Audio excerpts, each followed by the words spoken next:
Hello, everybody. My name is Eric D. Johnson, also known as BrightShine, right here in the city of Memphis, in the county, Sheriff, state, Tennessee. Today date is Sunday morning, September the 3rd, 2023. Time 8:39 a.m. First, say thank you to my family, my support for your continued courage support. I'm continuing to keep myself employed in Memphis, tri-state area, continue to further my education, more work out on continue to pursue my social degree, to be an administrative contract in the market, present time, take a break, go to school, and I'm gonna take. But in the future, I'm going to go back to Monroe College Online and continue to pursue my social degree, study, being administrative contract and market. Now, I'm going to start my Facebook Live.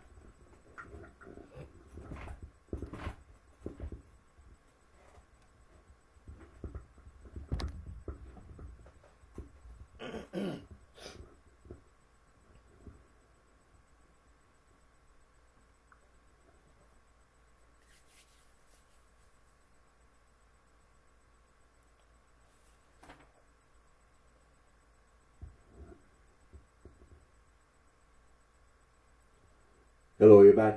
My name is Eric D. Johnson, also known as BrightShine. I live right here in the city of Memphis, in the county, Sheriff, state, Tennessee. Today date is Sunday morning, September the 3rd, 2023. Time is 8:40 a.m. First, say thank you to my family, my support for your continued girls support. Continue to keep myself employed in Memphis, tri-state area. Continue to further my education, Monroe College Online. Continue to pursue my social degree. Studying being administrative contract market, present time, took a break and go to school. In the future, I'm gonna go back to Monroe College Online, continue to pursue my social degree, studying being administrative contract market. Now, what you see in front of you, anti-gang, anti-Gnostic, anti-hazing, also, and versus heresies, translated meaning against heresies.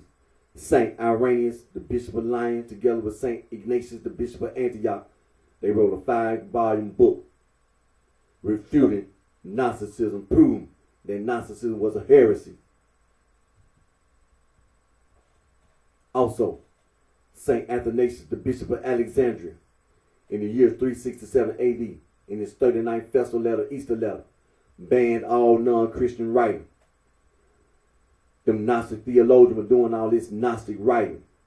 St. Athanasius, the Bishop of Alexandria, and the other bishops in the Catholic Church, they went around and collected all that Gnostic writing and tried to destroy it all.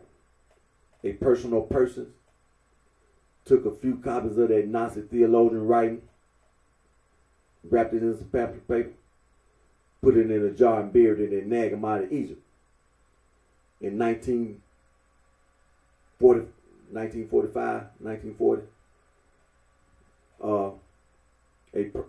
little farm boy was outside playing in Nag-Hammadi, Egypt. He was outside playing in Nag-Hammadi, Egypt. That was 1945. Yeah, and he was out. The little farm boy was outside playing over in Nag-Hammadi, Egypt, and he found the Nag-Hammadi library. He found that jar. He gave what he found to his father, who was a farmer. Eventually, the farmer gave what his son had found to the scholars at the college and university around the world. The sororities and the fraternities, the sohos and the frat bitches.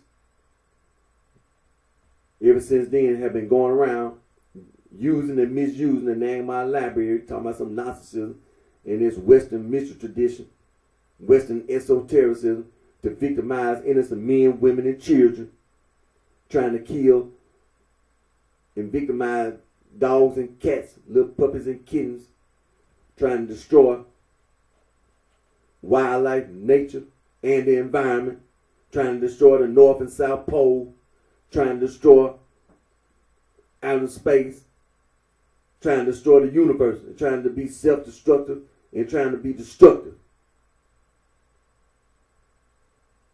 Also, St. Epiphanius of Salome, the Bishop of Cyprus,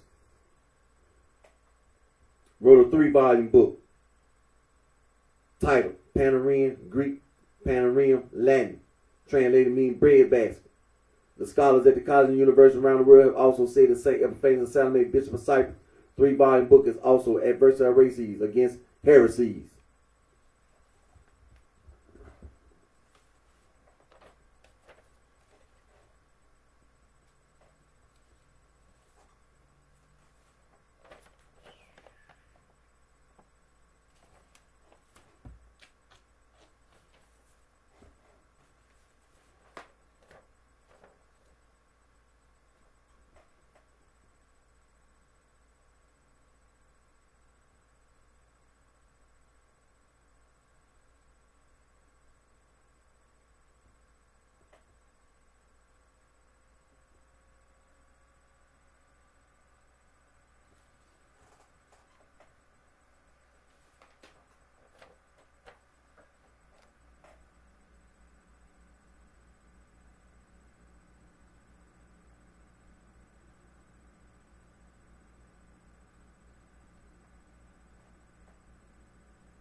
esoteric, and exoteric.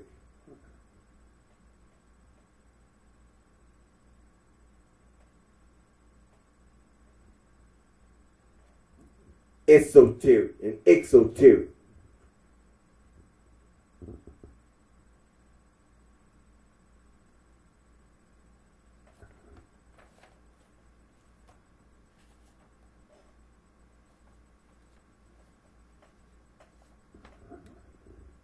Esoteric, break it down to syllables. S-O-ter-ic.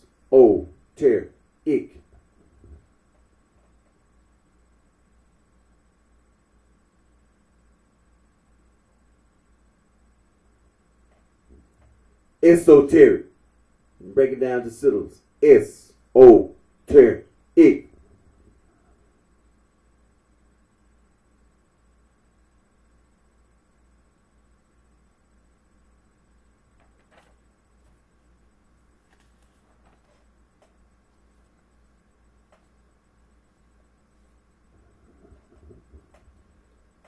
Exoteric, break it down to syllables.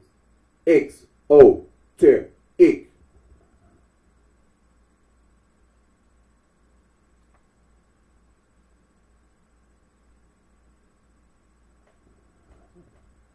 Exoteric, break it down to syllables. X-O-ter-ic.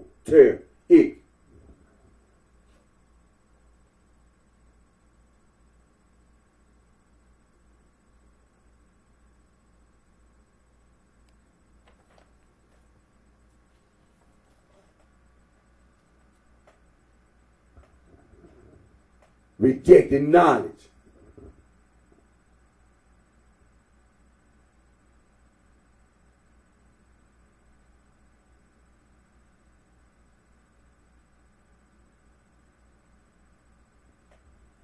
Rejecting knowledge.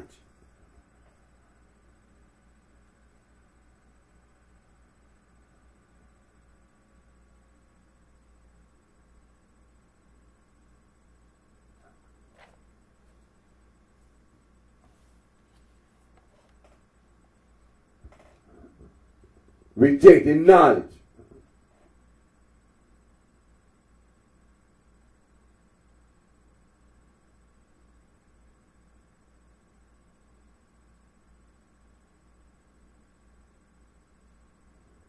Rejecting knowledge.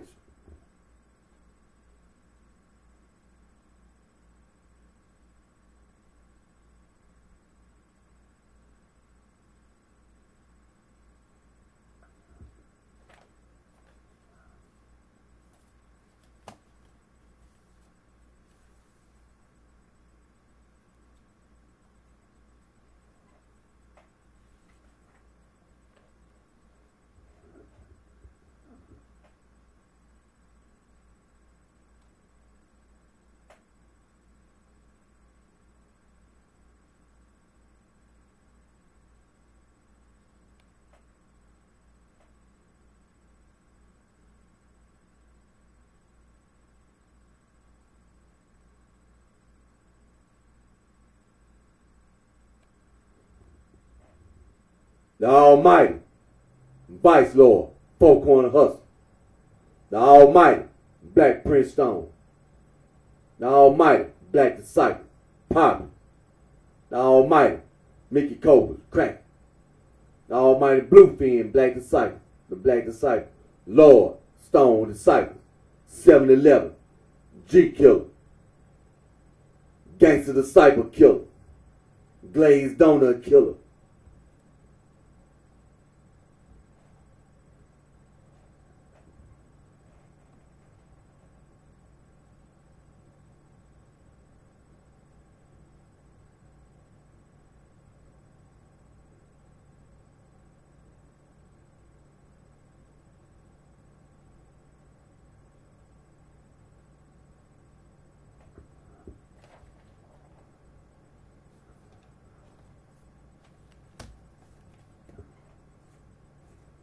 The history of the city of Chicago. It's important. What you teach and how you teach.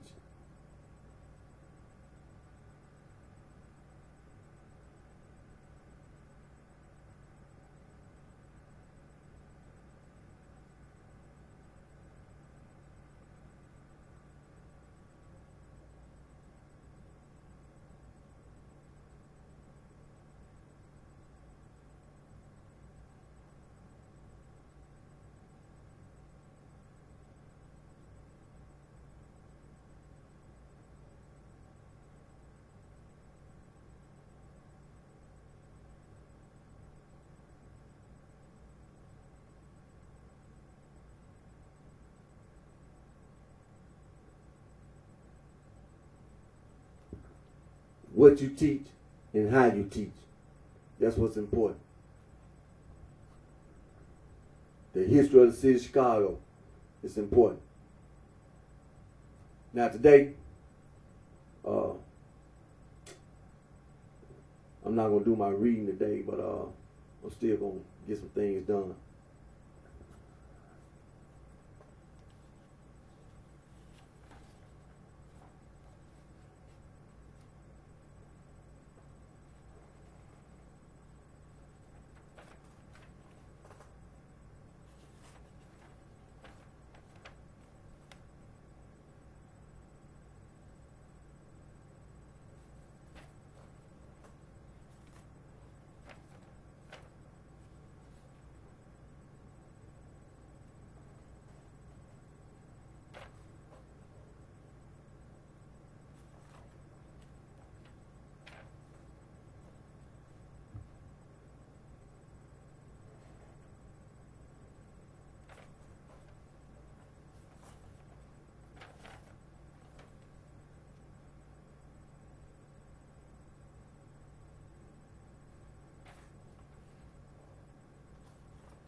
like I said today, I won't have a chance to get my reading in. And first I want to just say, want to thank my Lord and Savior Jesus Christ, the Son of God, for all the blessings and the guidance that He provides with me and everyone with. And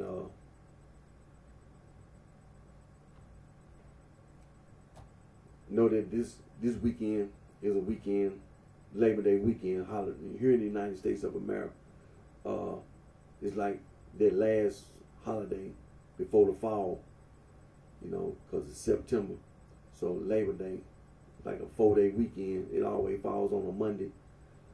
And so all of us that's employed at work,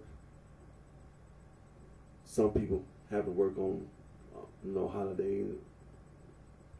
This Labor Day I'll be off. So it's kind of like not a 4-day weekend, but a 3-day, Saturday, Sunday, and Monday. So, but like I said today, I wasn't gonna be able to get my reading in. I like to do my reading when I leave my video. I want to always make sure that these things are always in my video. When I read the Apocrypha, when I read that verses that Ray sees, you know what I'm saying? When I read the Shepherd of Hermas, and when I read some of the church fathers' writings, it's important that I do that on my video. There are a lot of people who profess, who say they know this and know that. They ain't never read ain't never read, Sirach, Baruch, but they know this and they know that. They ain't never read none of the writings that the church fathers wrote. They don't even know who the church fathers are. They don't even know who the church fathers are. They not familiar with the martyrdom of the church fathers, as well as many of the Catholic men, women, and children. The history of the early church.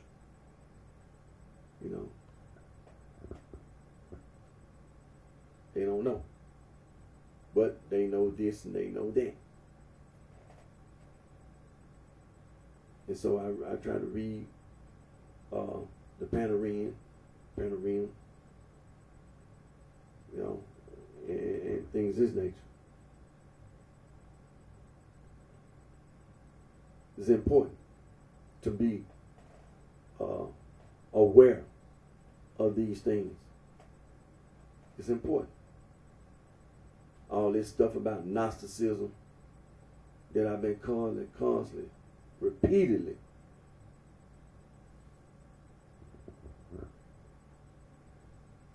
doing the same thing that the Catholic Church has been doing, that is wrong, that it's a heresy. They ain't saying anything that anybody need to listen to, because it's already been refuted. The so-called Nagamon Library is nothing important. It ain't nothing important. It's still the same thing that St. Athanasius, the Bishop of Alexandria, and the other Catholic bishops in the Catholic Church had destroyed. It's the same thing. It's nothing. Some leftover papers that had been buried by a personal person. Some Gnostic theologian that wrote. It ain't nothing important. Should have been destroyed, but it didn't get destroyed.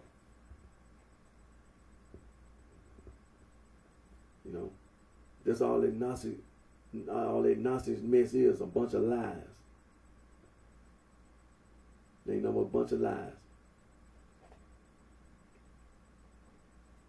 and use violence. That's all they do is use violence. That's what they martyred the mills. They didn't prove anything by martyring the disciples. They didn't prove anything by martyring the Apostle Peter.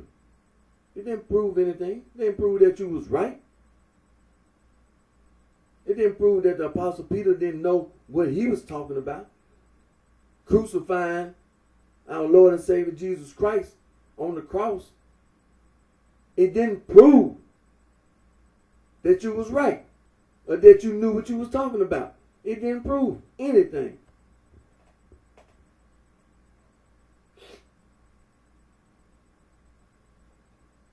It didn't prove nothing. Martyring the Apostle John, the brother of our Lord and Savior Jesus Christ, the Son of God, didn't prove that you was right or that you knew what you was talking about. Or the other disciples, Thomas.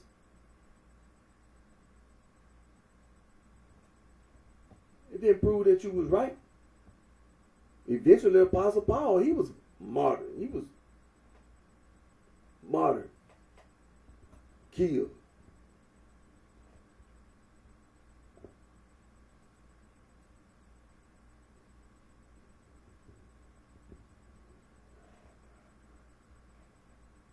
All the apostles, our Lord and Savior Jesus Christ, all his disciples were martyred. Didn't prove that you was right. Didn't prove that you knew what you was talking about. And then had all the people who were followers, who were disciples of our Lord and Savior Jesus Christ. The early church in Jerusalem.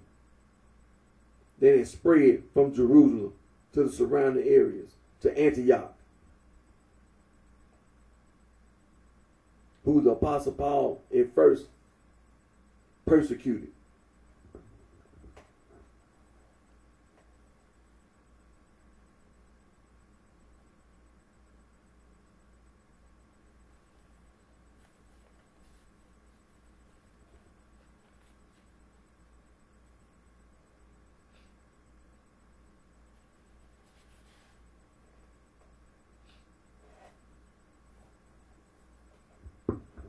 It didn't prove that it was something right that you had done.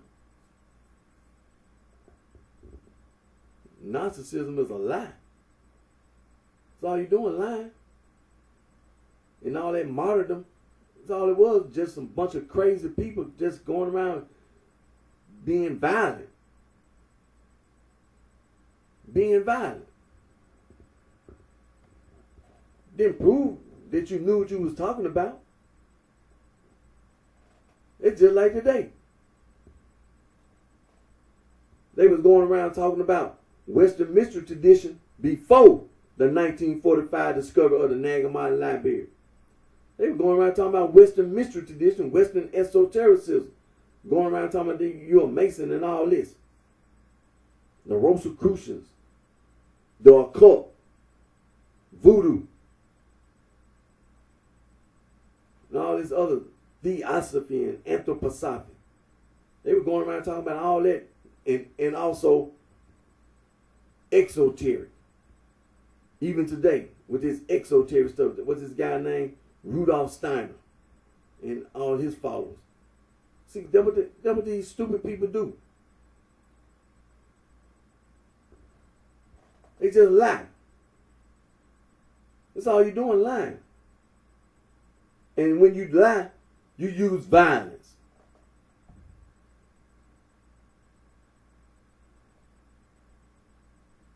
That's what you do. You use violence. It's just like, you in today's you have all this YouTube and all this streaming and all this video and stuff, audio and video. And so people make videos and all this. And they make videos and all this pornographic stuff. And you have some white woman, some white man on a YouTube video. having anal sex. Not saying other people don't, but it's the intent behind it. It's the intent behind it. Some people do stuff just, put stuff on a YouTube video. But you see a white man and a white woman, anal sex. See, you trying to recruit. You trying to, persuade people. You trying to recruit somebody. You intentionally being a white woman and some white man on a YouTube video having anal sex. And then you trying to get other white women, not just a white, but you trying to get white women to listen to what you saying. I'm doing it. You can do it too.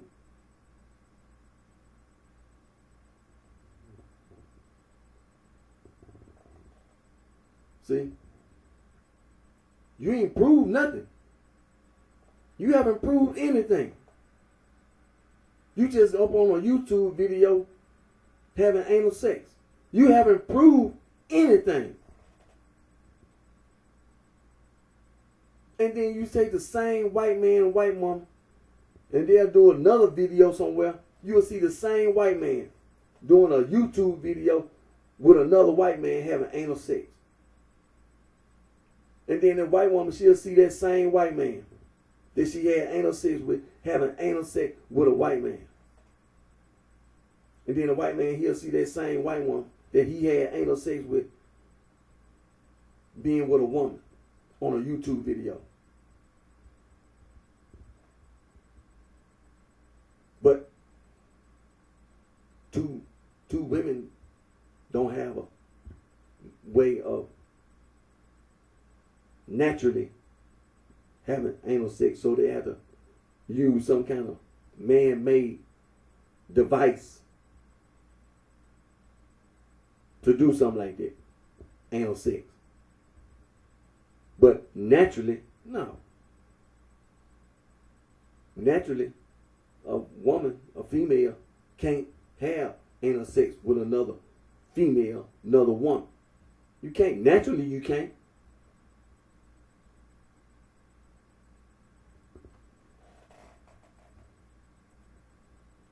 Trying to recruit other white men, what skin color, skin complexion, to be influenced by your YouTube video. You haven't proved by doing that on the YouTube, you haven't proved anything. You haven't proven nothing.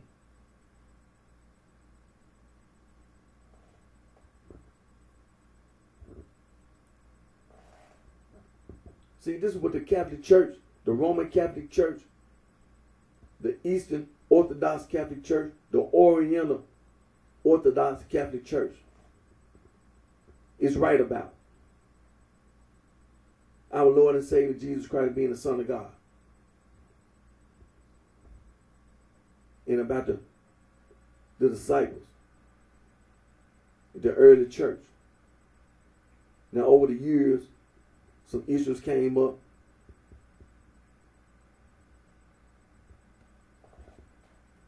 They caused, what's the cause for this Roman Catholic Church, and then all this Eastern Orthodox Catholic Church, and all this Oriental Orthodox Catholic Church.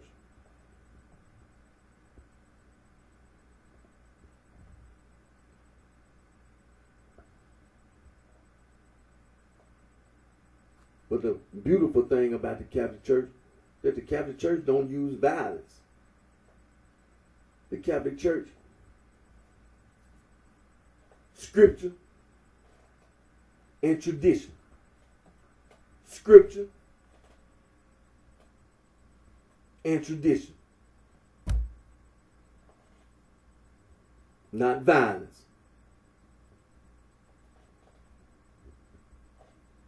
That's the beautiful thing about the Catholic Church. The Scripture and tradition. That's a serious thing, trying to use violence. men, women, and children being murdered, being hurt, being displaced, and all these things,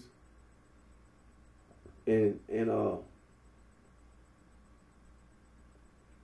trying to destroy yourself, being self-destructive and just being destructive, trying to destroy, trying to kill dogs and cats. When you see dogs and cats being at the Humane Society and the ASPCA,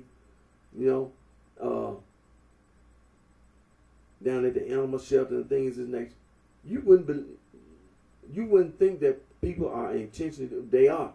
There are people who are intentionally trying to hurt and trying to kill dogs and cats. They are intentionally trying to kill dogs and cats, trying to send them down so they can be euthanized.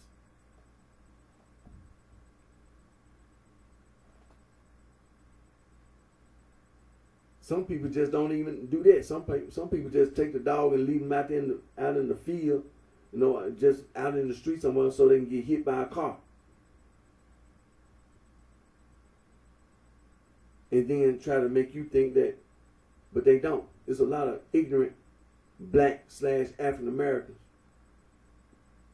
who are illiterate, uneducated, undereducated, miseducated, and had a nerve to walk around talking about some Gnostic. See, that's what I've been constantly making my video, making sure you don't know what you're talking about. You don't know what you're talking about.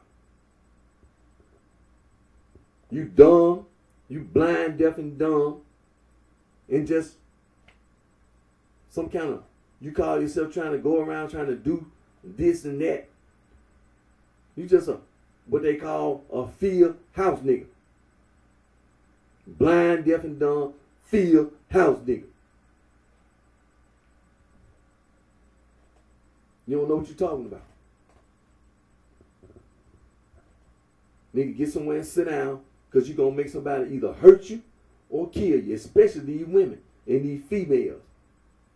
You ain't got no business going around talking about no Gnostic and talking about going around trying to victimize me or other people, or trying to hurt no dogs, no cats, trying to destroy the environment, nature, or wildlife. You ain't got no business talking about being self-destructive or destructive. You ain't got no business talking about destroying the North or South Pole. You ain't got no business doing anything but getting yourself somewhere and sit down and keep your big mouth closed. Keep it closed. Because you're going to get hurt or get killed. That's what's going to happen to you. It ain't nowhere to run. It ain't nowhere to hide. Nowhere to run and hide. And you ain't going to make nobody go to jail. You not that smart, like I done told you over and over again, just like the police. I done told you, and I show you over and over again, repeatedly. You not smart, and I'm not dumb. You not smart, and I'm not dumb. You gonna make somebody hurt you. You gonna make somebody kill you. That's what's gonna happen to you. You keep on walking around here thinking you getting away with trying to be a smart ass. You're going to either get hurt or you're going to get killed. You're not smart and I'm not dumb. That's what's going to happen to you. You're going to keep on thinking that you're getting away with horse playing with this Gnostic mess. And I'm telling you, you're going to get hurt or you're going to get killed. Either one. And you're not smart, and I'm not dumb.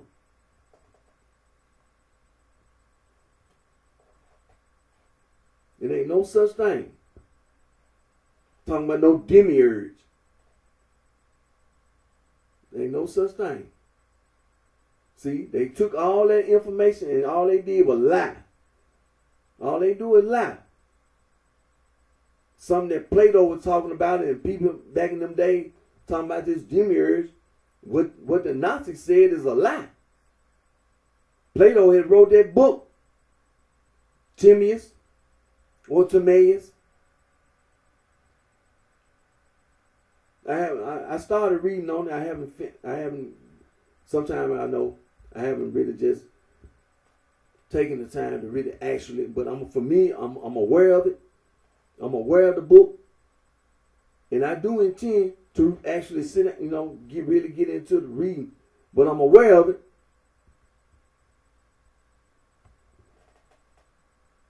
And it was talking about the demiurge was a good God and desired a world of good. And talking about some gnosis.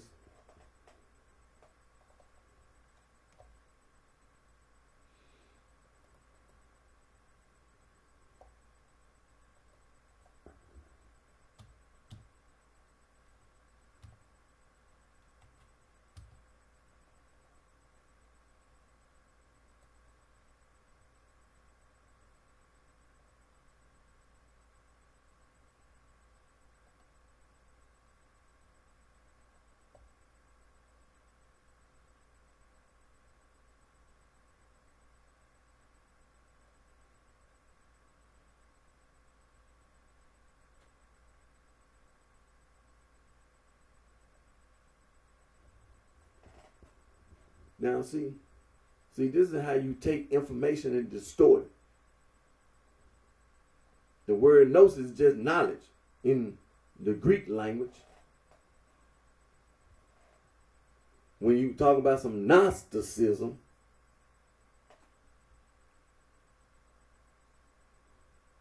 talking about claiming some absurd,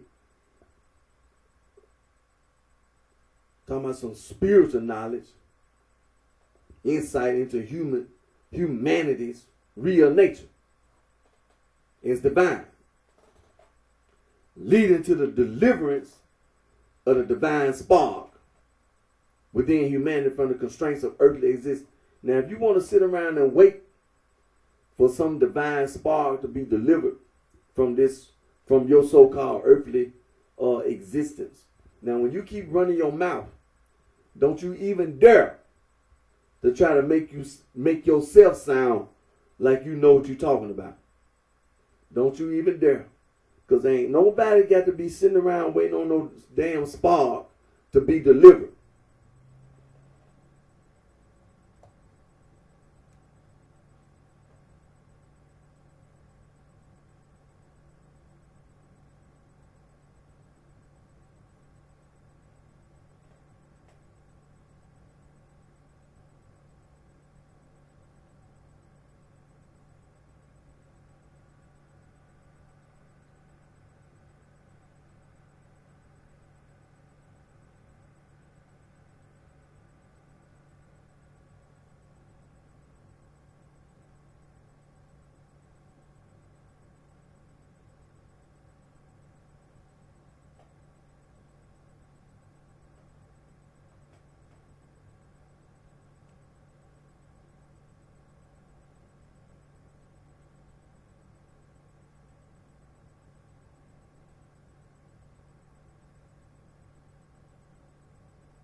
And so,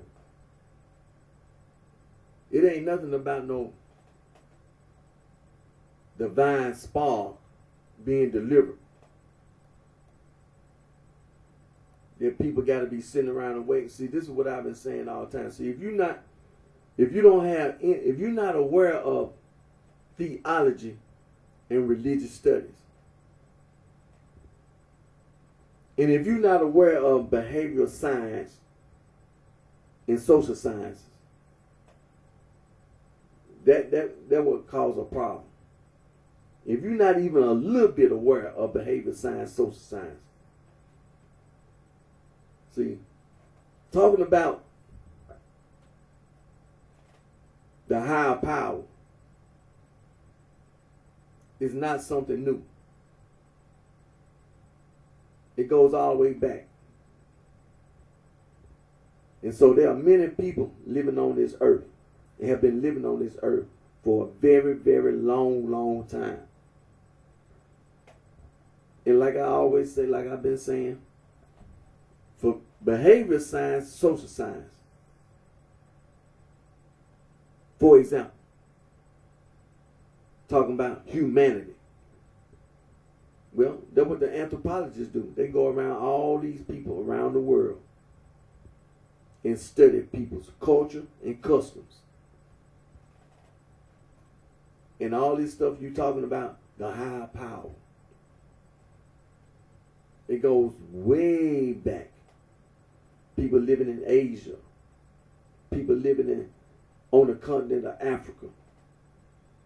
In places all over the world. And then people migrate from Asia. People migrate from Africa. And all these other places on the earth. People move around. And when they move around, they take their cultures and customs with them. They bring all those traditions with them when they migrate. And then you got the people who didn't migrate and who are still living in the same location as their foreparents. In them same traditions, the same culture and customs being passed down from one generation to another generation.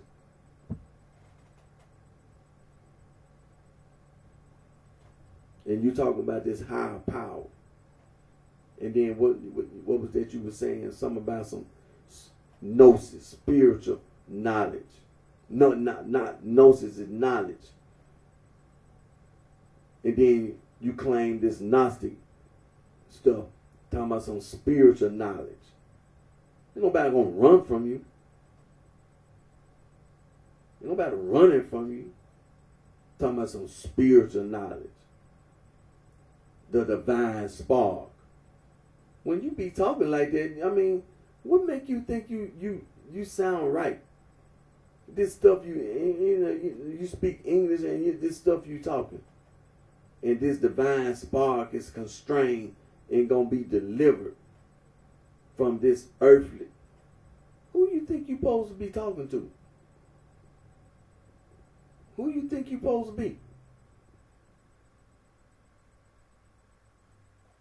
I'm telling you, you're gonna get hurt or either killed. That's what's gonna happen. You're gonna either get hurt or killed. Horse playing. Because that's what you be doing. You be horse playing.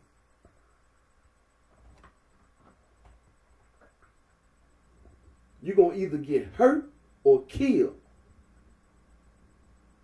You ain't smart. Talking about no divine spark. And then talking about the spark going to get delivered.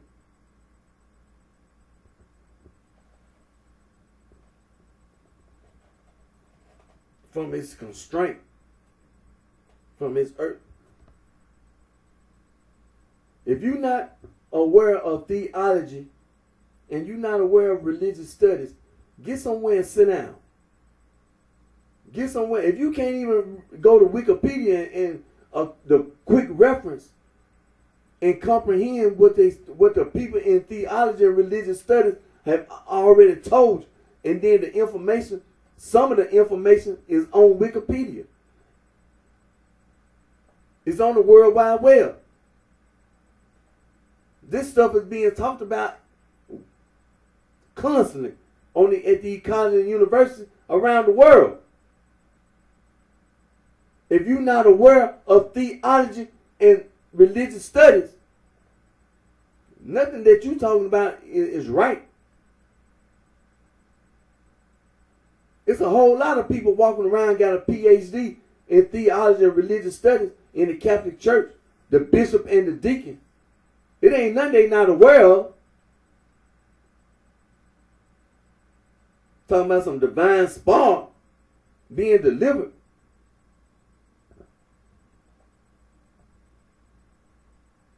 You ain't finna sit up there and try to make yourself sound like you know what you're talking about and talking about you think you know what's right. There's a lot of people in behavior science and social science. They're aware of the same thing. This so-called Gnostic stuff. See, and then you got all these other departments on the college and university campus.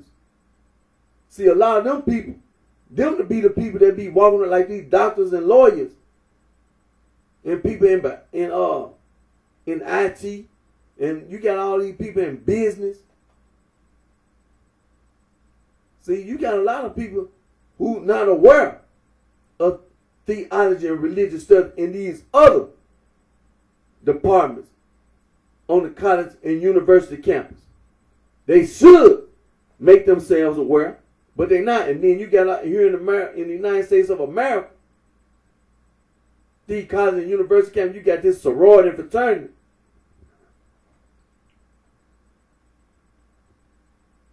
Who deliberately and intentionally mislead other people. All this hazing. See, that's where a lot of that nonsense come from. Here in the United States of America, then you got other colleges and universities around the world. People in academia with all this foolishness, with all this so-called Gnostic mess. But you got a lot of people who got a PhD in theology and religious study in the Catholic churches. And they not unaware of this so-called divine spark. And all this stuff you talking about deliverance.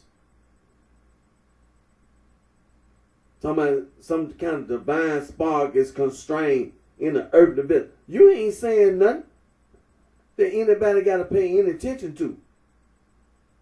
You're not smarter than the bishop and the deacon in the Catholic Church. You need to get somewhere and sit down and keep your mouth closed. Because you're going to either get hurt or either get yourself killed. Because trying to use violence, provoking other people,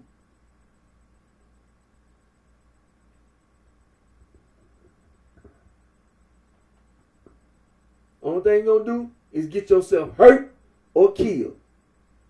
A lot of you women, a lot of you females need to get somewhere and sit down. You're not smarter than the bishop and the deacon. You're not smarter than the bishop and the deacon in the Catholic Church.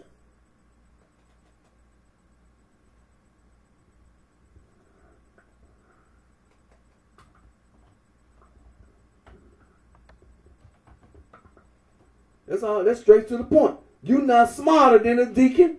You're not smarter than the bishop and the deacon in the Catholic Church. Just like Martin Luther. You're not smarter than the Pope. You're not smarter than the bishop and the deacon in the Eastern Orthodox Catholic Church or the Oriental Orthodox Catholic Church. You're not smarter than the bishop. And you're not smarter than the deacons either.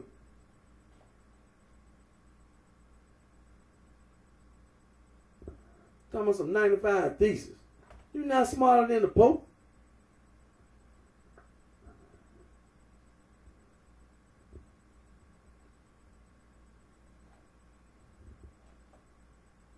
It's straight to the point. You need to get somewhere and sit down somewhere. You're going to either get hurt or killed. Going around talking about some nonsense because you ain't getting away with it. You're not smarter than the bishop and the deacon.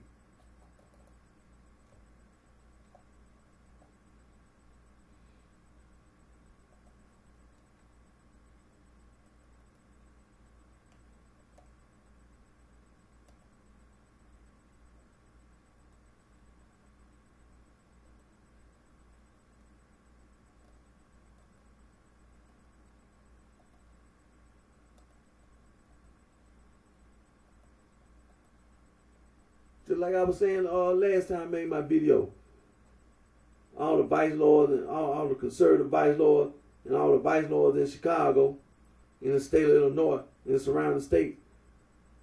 The University of Chicago got a website. University of Chicago is sitting right there in the city of Chicago, as well as all the other colleges and universities in the state of Illinois. They got a website. The PhD in the theology and religious studies department. the PhD over the whole department. You're not saying nothing that nobody don't, you ain't talking about some nonsense, talking about some divine spark. It's talking about being delivered, the divine spark. You ain't talking like you smart, like you know what you talking about. And it's constrained, and we sitting around waiting for it to be delivered from its earthly. Ain't nobody sitting around waiting on no divine spark to be delivered. You need to get somewhere and sit down. You're going to either get hurt or get killed. You're going to either get hurt or killed. The University of Chicago is in the city of Chicago, as well as them other colleges and universities in the state of Illinois. The theology and religious studies department, and you have behavior science, social science department. See, a lot of problems come from on the college and university campus here in the United States of America. The sorority and fraternity. A lot of people don't know what they're talking about when they got to college. Because before you went to college, you was in elementary school, junior high school, you didn't know what you was talking about. Then you get to the college and the university, you're not even studying theology and religious studies. You're not even studying behavior science and social science. You over there in the IT department. You over there in the business department. You over there in the law department or the medical health field department. You don't know what you're talking about. You got a PhD that's over the whole theology and religious studies department. You're not saying nothing. Talking about no divine spark. And you sitting around waiting on it to be delivered from its earthly constraints. Get somewhere and sit down. You ain't saying nothing. You're going to get hurt or killed. Provoking other people. You're going to either get hurt or killed. You're not smart and I'm not dumb. And I'm quite certain OG going to say the same thing. On the west side of Chicago, conservative vice lord invite, they're going to say the same thing. Man, you not smart and I'm not dumb and the rest of these guys, they ain't dumb.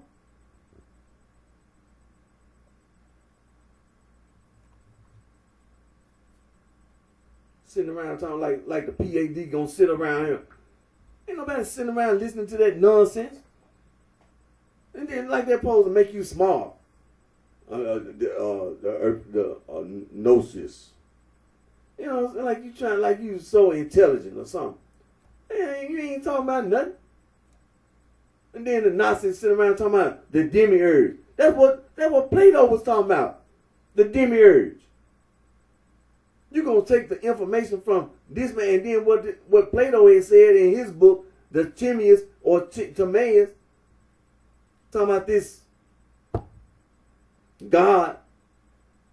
Well, Plato said that God was good and that he desired the world of good, the demiurge.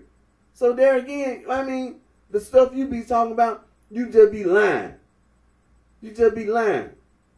And then try to use violence. Our Lord and Savior Jesus Christ, the Son of God, chose his apostles, and they were all martyred. What that prove? That didn't prove that you knew what you was talking about. That didn't prove that you was right about anything.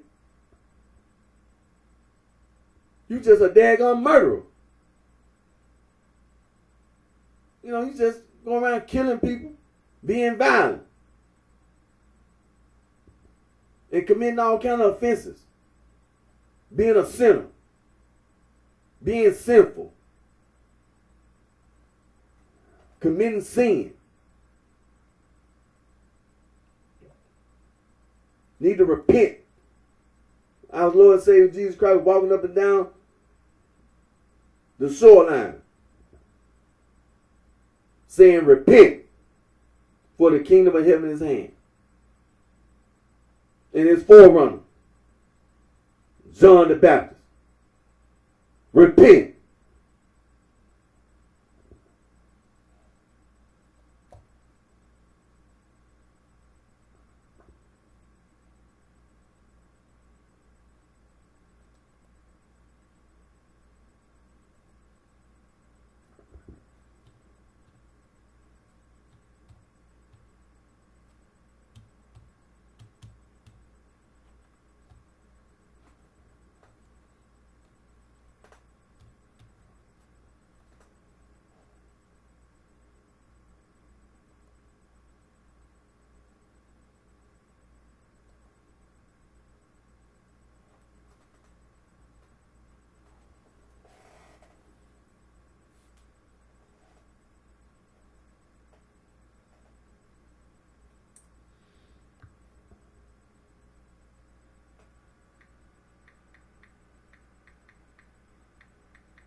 Now see, this is the University of Chicago website.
So like I said, the University of Chicago, but I mean, here in the United States of America, there are colleges and universities all over America, as well as U.S. territories. All over America and U.S. territory, colleges and universities. What time? Oh, okay, yeah.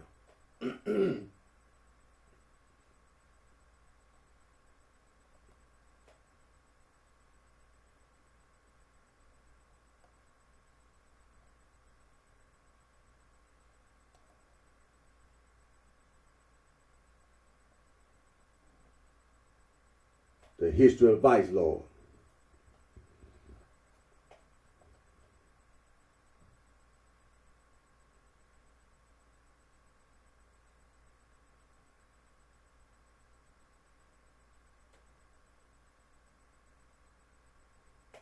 Some people say that the vice lords have origins that date all the way back to the 1940s. Don't mean that the vice lord was started back in the 40s. It just means that members of the older gang end up flipping the vice lords in later years. That many of the goals of the older gang intertwine with the development of the almighty vice lord nation. And the oldest significant black street gangs in Chicago were the Dirty Sheiks and the Wailing Shivas that date back to deep into the early 20th century, before the year 1927 on the south side of Chicago. Now I need to read that again. The oldest significant black street gangs in Chicago were the Dirty Sheiks and the Wailing Shivas that date back to deep into the early 20th century, before the year 1927 on the south side of Chicago. And said these two gangs often acted as syndicates and fought against other black gangs or even white gangs. In the early 1940s, the Sheiks and the Shivas had migrated to the Maxwell Street Market area of the near West Side neighborhood to assist newly arrived black Southerners facing terrible discrimination that they settled along Halstead Street. And beginning in the early 1940s, a new surge of black migration came to Chicago as the war industry opened up several jobs for Americans. In the southern United States, jobs were a lot scarcer for black families, and many were still living in extreme poverty without many essentials like plumbing, adequate housing, or even clean water to drink at times. Everywhere in the United States, there was racism and hatred toward blacks, but in the South, it was much more obvious, as there were actual laws that explicitly commanded that blacks should remain segregated. Employers could legally discriminate against hiring blacks. And many Jim Crow laws even forbid blacks from owning their own property. This forced many blacks to work in jobs that whites didn't want because of the very low pay and harsh working conditions. Blacks also often had to rent from slumlords that legally could neglect property and leave living conditions in shambles.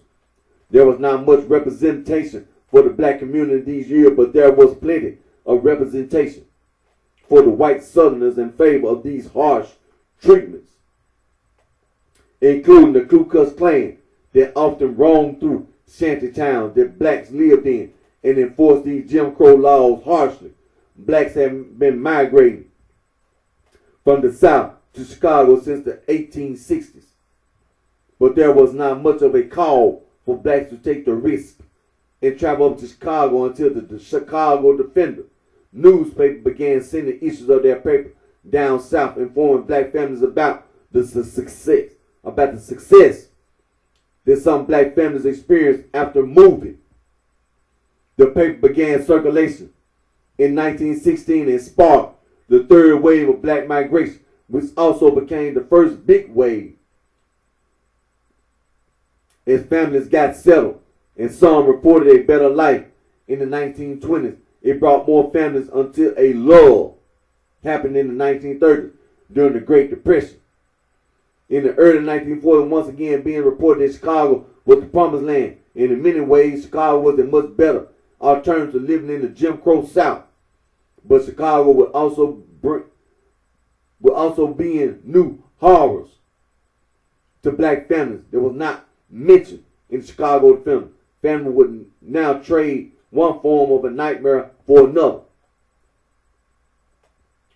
As the big rush to the north began in 1940, southern black families arrived and soon found out the promised land was not all it was cracked up to be, as an immediate housing shortage often stopped families dead in their tracks. Most blacks were crowding into the south side of the city, into areas like Bronzeville, Oakland, Washington Park, and some other various south side neighborhoods. Most south side neighborhoods didn't allow blacks and used restrictive racial covenants to prevent blacks from moving in, confining most black families to move within a few assigned neighborhoods on the south side. The west side of Chicago was still very white, and these neighborhoods did not have much of a black population. To make a long story short, redlining practice on the west side of Chicago successfully brought down the value of the entire neighborhoods and houses with a swift motion, causing white people to move out very fast, and predatory real estate agents moved in black families while sticking them with higher mortgages. I don't know the whole story, but eventually members of the Dirty Sheiks and the Wealthy Sheiks created the Imperial Chapters in 14th Street Clovers along Halstead Street by the late 1940s or early 1950s. In 1951, the Clovers and Chapters migrated to North Lawndale, but were not big-time gang-banging groups until 1954, when the North Lawndale and near West Side neighborhoods began to set off with several fist-fighting gangs. Its territories were now being set. Both these gangs would take over these neighborhoods as the big outfits in the community, as the Sheiks and Shivas ended. See, this is when the 1945 discovery of the Nag Hammadi Library, this so-called Gnostic theologian writing.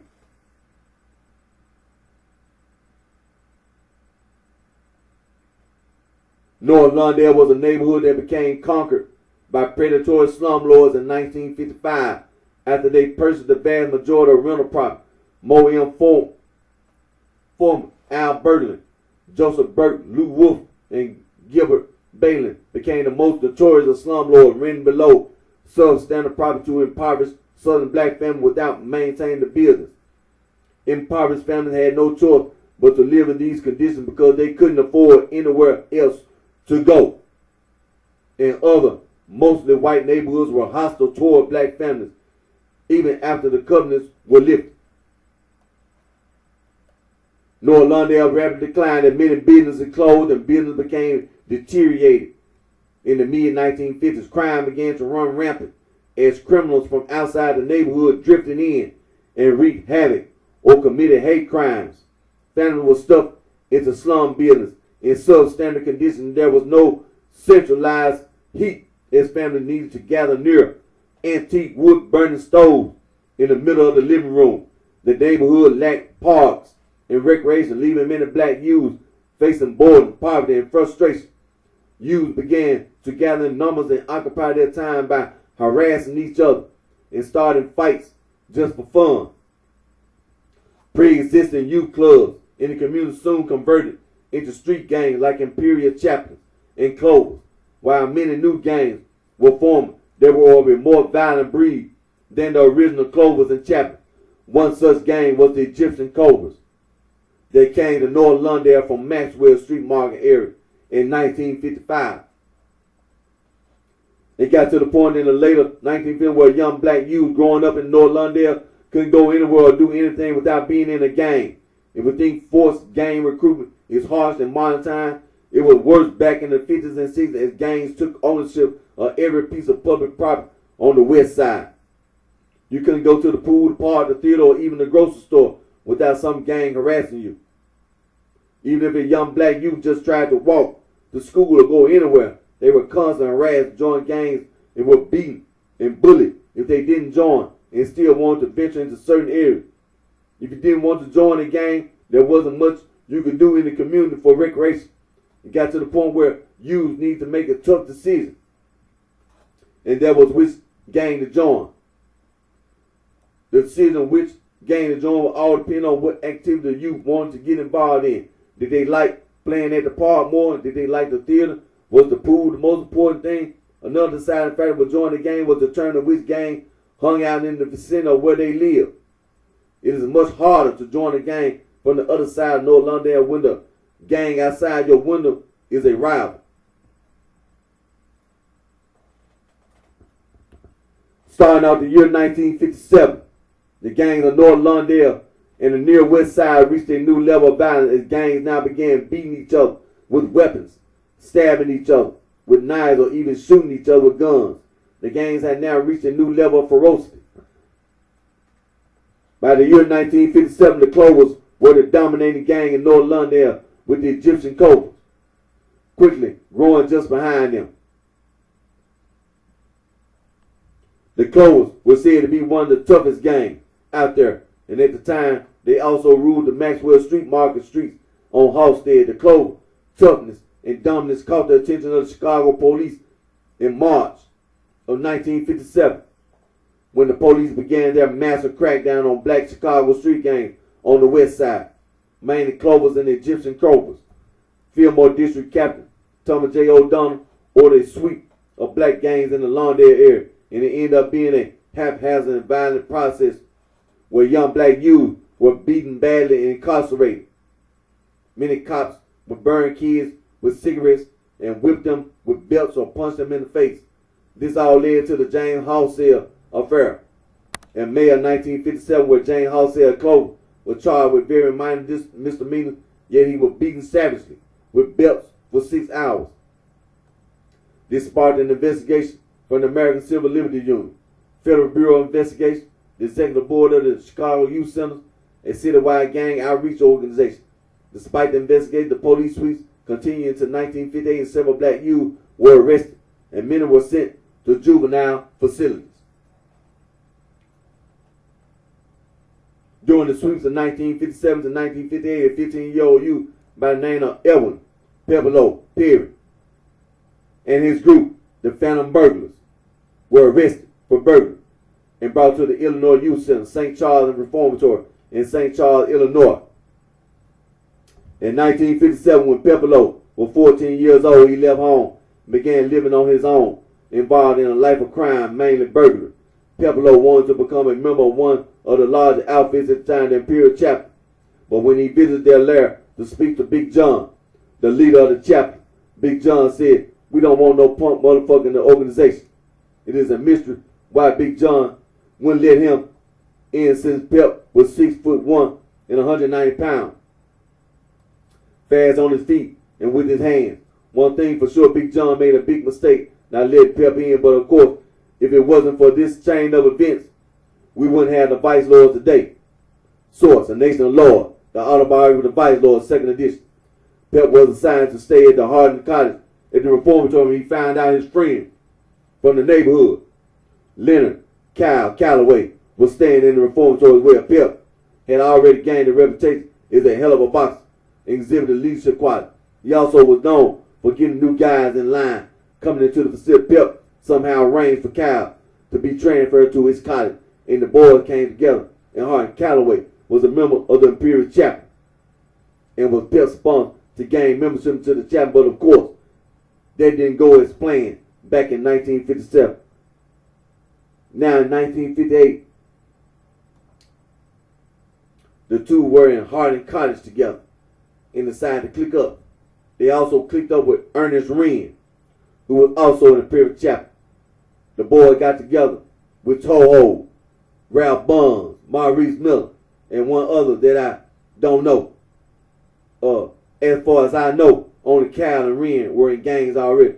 Pep assembled this group of 7 into their own organization geared at organizing their work details and pulling strings to get jobs they favored. The jobs they worked were very important in the institution, and this caused these 7 boys to end up running the whole Illinois Youth Center. And since they worked jobs that were assigned by the institute to stuff, the staff didn't pay any mind or understand the Vice Lord and let them carry on. The Vice Lord controlled the institute by taking on the number 1 and 2 roles in the butcher area, the kitchen, and the linen area, essentially making them control the food and clothes in those sections, and deciding who does certain work duty in their section and who is to be cast out. Source, A Nation of Law, the autobiography of the Vice Lord, 2nd edition. The 7 boys didn't have a name in the very beginning, but Pip decided he wanted to have a name especially since the boys were already running the important job there. Besides the relation between Cal and Pip, the boys were all strangers to each other until Pip came into the reformatory, but now they would become a group. The boys had meetings twice a week, and at one of those meetings, they decided on a name. From the glory stories of gangbanging from Cal and Ren, Pip wanted this club to be a gang once they all returned to the street. Maurice Miller thought this was just going to be a social club and came up with the idea of conservative lads. But Pip wanted a different last name but decided to keep the conservative part of the name. The Vice Lord name was created by Pip after he looked up in the dictionary. Vice meant to have a tight grip on something and not let go. Then, of course, they will be lords. The idea from Ren and Cal was to be called the Imperial Vice Lords, pay tribute to the gang that each of them belonged to, and that Pip and Pre worked hard to join up. But now Pip had a vendetta against Big John and the chaplains that wanted nothing to do with them. So Conservative Vice Lord was the chosen name. Within a short time, they realized that the conservative part of the name didn't make sense for them. And they also knew many guys on the streets wouldn't know what conservative even meant, let alone pronounce the words. So they just went with Vice Lord, Source of Nation Law, the autobiography of Vice Lord, 2nd edition. Maurice Miller was the first one to get out the reformatory. And the deal was he was supposed to be the first one to spread the word about the Vice Lord to the streets in exchange for having the conservative part of the name. And he was the first one to inform the streets about the Vice Lord. However, the nation was not really put out there yet until all the boys got out by the autumn of 1958. And by the time the boys got out, the Clovers were no longer the biggest and meanest outfit anymore. Now it was the Egyptian Cobras, now known today as Mickey Cobras, that were the biggest gang. The Clovers and Chaplains were still a very large group, but the Clovers took a big hit from the police raids of 57 and 58, allowing the Cobras to gather all the steam. The 7 Vice Lords were entering this world on the streets of North Londale, where there were several gangs that had combined membership into the thousands. Some gangs like the Clovers and Cobras and Chaplains had hundreds of members each. The Vice Lord knew they would have a challenge facing off with all these larger clubs, but were still determined to preserve their existence on the streets. Once Pep was out, he took in some close friends on the street: Son, Trip, Green, and Green's cousin Sloop. The Vice Lord now had 11 guys in their group and didn't recruit any more non-gang affiliated members for the rest of the year. In order to attract attention, the guys had hosted dances through parties and attracted women to their group. At one party, the Vice Lord ran into 4 members of the Clovers and a fight started. The Vice Lord beat the 4 Clovers until they ran away. But then a while later, 50 or 60 members showed and attacked the Vice Lord, who were outnumbered severely. The Vice Lord fought well and escaped the party, but couldn't win against this larger gang. This is when they decided it was time to grow much larger. The Clovers also became the Vice Lord's first enemy on the streets. Source: A Nation Lord, the autobiography of the Vice Lord, 2nd edition. The Vice Lord really wanted to take out the Clovers and needed addition to their army, but it wouldn't be possible unless they went up against a moderate-sized gang and took them out. Their first target was the Barons, a 24-man gang that Pip picked a fight, known back then as a humbug, at Farragut High School. Over the next week, the Vice Lord fought them while outnumbered 2-1 and still beat on them until they got the Barons to submit and flip to Vice Lord. Now there were about 35 Vice Lords. Source: A Nation of Lord. The honor biography for the Vice Lord, second edition. Next, the Vice Lord took on the Van Dykes, which was a war that lasted 2 days. In the end, the Van Dykes leader found out his own brother became the Vice Lord vice president, and he wouldn't fight his own brother. That's when the Van Dykes flipped the Vice Lord by the end of 1958, and now the Vice Lord were becoming well known going into 1959. Source: A Nation of Lord. The autobiography of the Vice Lord, second edition. During the year 1959, the Vice Lord went to war with several gangs all at once, and they gained them lots of reputation. They began to war with the biggest gang in the neighborhood, the Egyptian Cobras. Especially since the Cobras controlled most of the public recreational areas. They had the pool, the theater, and the best park, and had the most girls. This drove the Vice Lord to fight them tooth and nail while simultaneously warring with multiple other gangs. Pepperlo became very well known, and the Vice Lord dismantled some other smaller gangs. And now their numbers have reached a few hundred. The Vice Lord were now at war with the Egyptian Cobras, Comanches, Imperial Chaplains, and Continental Pimps. The Vice Lord were unique from other gangs in the area as they refused to draw up alliances with any other gangs and were rather antisocial with other clubs. The only way they would agree to be friends with another gang is if that other gang adopted the last name of Vice Lord. But that, of course, meant they basically would flip to Vice Lord. An ultimatum that all the gangs didn't like and refused, but what most of them ended up dissolving their organization and flipping to Vice Lord eventually. Source: A Nation of Lords. The autobiography of the Vice Lord, second edition. Vice Lords also had aggressive recruiting measures they adopted back in 1959, where they would approach individuals or maybe a small group, whether they were already in the gang or not, and ask them to become Vice Lord. In the beginning, to become a Vice Lord, you needed proper representation, but by 1959, all you needed to do was be able to breathe and move.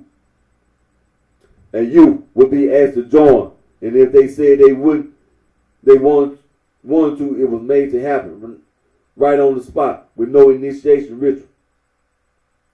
If the youth said they didn't want to, they would receive a whipping or brutal beating with more to follow on other days until they submitted and joined. Gangs in the late 1950s on the west side were known to do this, but not nearly as often or as bad as the Vice Lord did. They were much more persistent and violent in their recruiting measures. For other gangs, as long as you stayed out of their territory, you weren't forced to be recruited. But for the Vice Lord, your only requirement to be aggressively recruited was for you to exist and breathe. The Vice Lord were full of aggression and loved to teach each other to box. They also would pick out random guys on the street and tell each other to attack sometime for no reason. Source: A Nation Lord. The autobiography of the Vice Lord, second edition. Eventually, Vice Lord was taking over the Illinois Youth Center and declared anyone that came in an enemy if they weren't Vice Lord. This became especially apparent when Elvin Perry went back to the center again. While inside, he got word that both chests of the Imperial Chaplain had slapped around and beat up his girlfriend in front of his sister. Pep asked him which arm both chests used to slap his girl with. After you told him which arm, Pep said he was going on a weeks-long vacation and bringing back the arm that was used to slap his girl around with. After this declaration, Pep set out immediately to get revenge right after getting out of the reformatory. At first, the Vice Lords attempted to raid an Imperial Chaplain party, but were beaten back as they were outnumbered. After this, they laid low, traveling about the west side, avoiding the Imperial Chaplain, leading the chaplain to believe they had won. One day, the Vice Lord got word that the chaplain were hanging out 200, 300 deep at the Central Park Theater, located at Roosevelt Road and Central Park Avenue, 35, 31, 39 West Roosevelt. The Vice Lord marched to the theater, 50 strong. But by the time they arrived, all but 12 of them backed out along the way.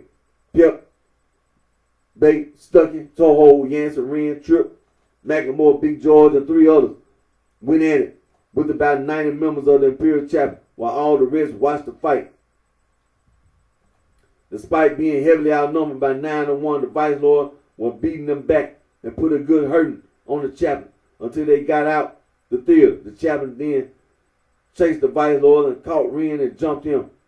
The rest of the Vice Lord wouldn't leave Wren behind, so they attacked Wren's attackers. Then decided to proceed back into the theater and take on the chaplain yet again. During the brawl, both chests emerged. As soon as both chests emerged, Pip and McLemore abducted him and pinned him. The two began cutting his arm off as they slashed him all over the rest of his body, even in the face. They also carved CVL on his back. Once they cut his arm halfway off, the police showed up and broke it all up, and Pip was arrested. Pip was convicted and sent back to the reformatory for another light sentence. In court, both chests had his arm sewn back on, but when word traveled after Illinois youth center what Pip had done, every single chaplain flipped the Vice Lord immediately, which nearly flipped their entire gang in 1959. Source: A Nation of Lord, the autobiography of the Vice Lord, 2nd edition. The chaplain will still remain in existence after this, but as a smaller gang that didn't have much significance on the West Side Street. Pip single-handedly dismantled most of the chaplains. I also want to mention Pip got his revenge on Big John for disrespecting him back in 1957. I don't know all the details, but he got even. Vice Lord became very popular as the year 1959 progressed.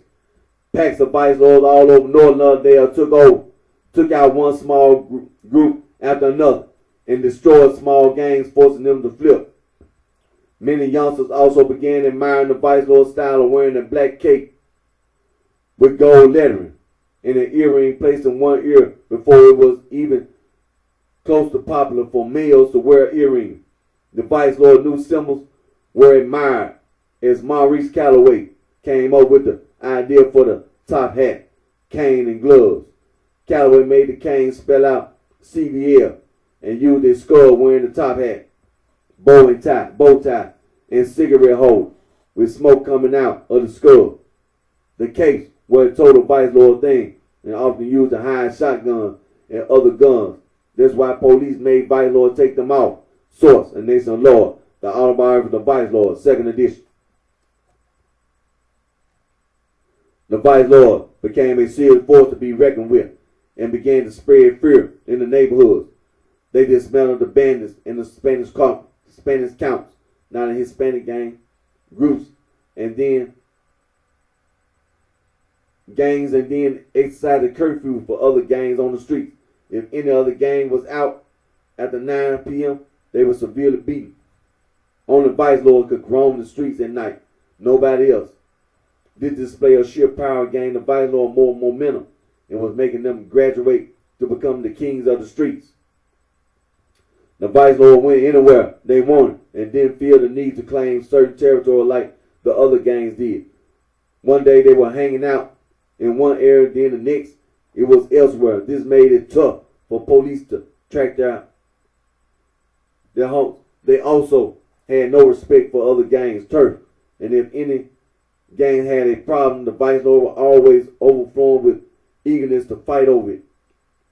Something you never saw in other gangs in history, as gangs usually want some downtime between war, but the Vice Lord were like aggressive dogs that wouldn't quit.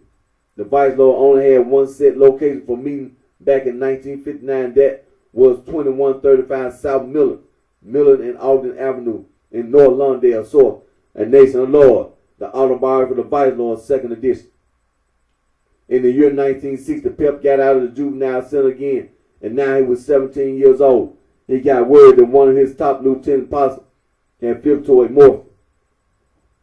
After failing negotiating to get Possum to flip back to Vice Lord, Pip intensified the ongoing war that had started after he was locked up and all through the winter in 1960.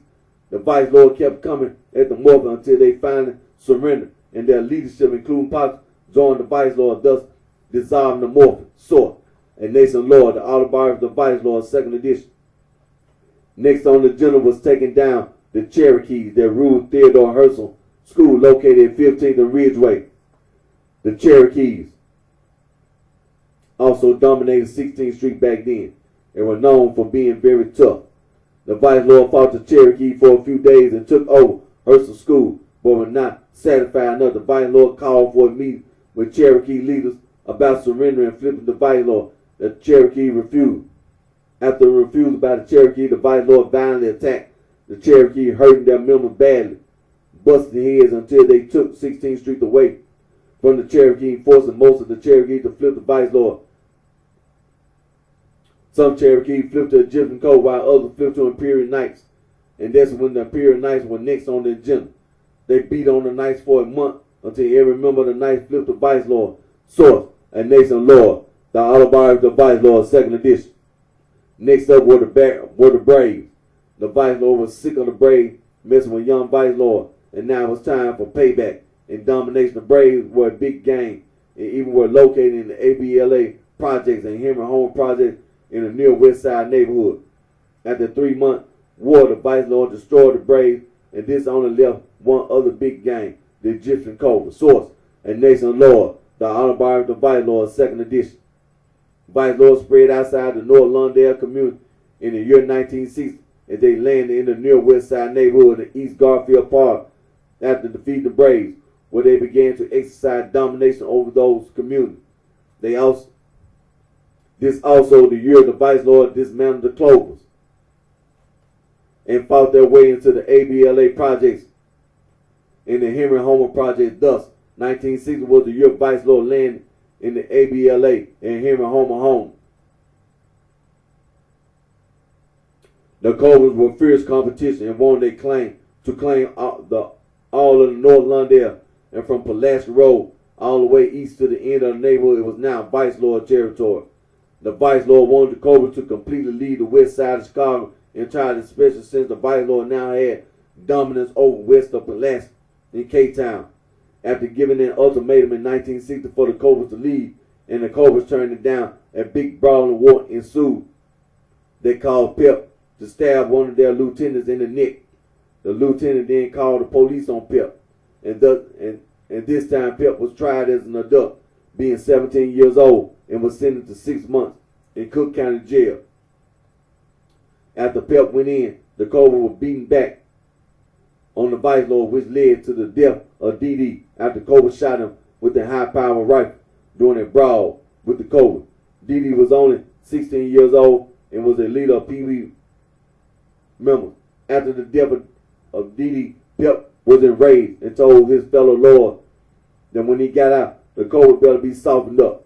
The vice lord listened well and shot Stump Daddy's brother, Popeye. Stump Daddy was a Cobra leader. They gave another Cobra, Hershey Foster, a concussion, and they killed another Cobra leader, Leroy Brown, by stabbing him 42 times.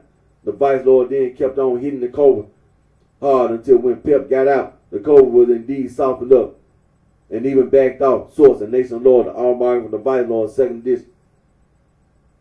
While Pep was locked up, the Imperial chaplain tried to reassemble and began growing again. This angered Pep and the Lord, so they stormed the dance being held at the YMCA. The vice lord trashed the building, breaking windows and destroying everything in sight.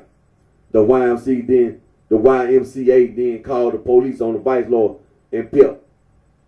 In the meantime, the vice lord stormed a pool hall in Franklin Benjamin Park, 4320 West 15th Street, and tore apart a pool room and even burned furniture. They then advanced on a nearby restaurant and caused problems over there. After all this, Pep was arrested and put back in Cook County Jail again. This time the judge gave him a 1-year sentence, hoping it would stop the vice lord dead in their tracks. The judge was wrong. Source: A Nation Lord, the autobiography of the vice lord, 2nd edition. While locked up in the juvenile portion of jail, Pep was wild and fighting several youths inside, getting thrown in isolation until the authorities decided he was too much for that section, and he was moved to the adult side to be with grown men. When he first got there, he was confronted by an older guy that tried to bully him. Pep ended up beating the man up on 3 occasions until he gained a reputation in the adult side. He worked in the kitchen and declared he wasn't going to be a food server anymore and withdrew all his vice lord from that duty too. Within no time, he was controlling all work details in the adult side, which meant the vice lord were running it all.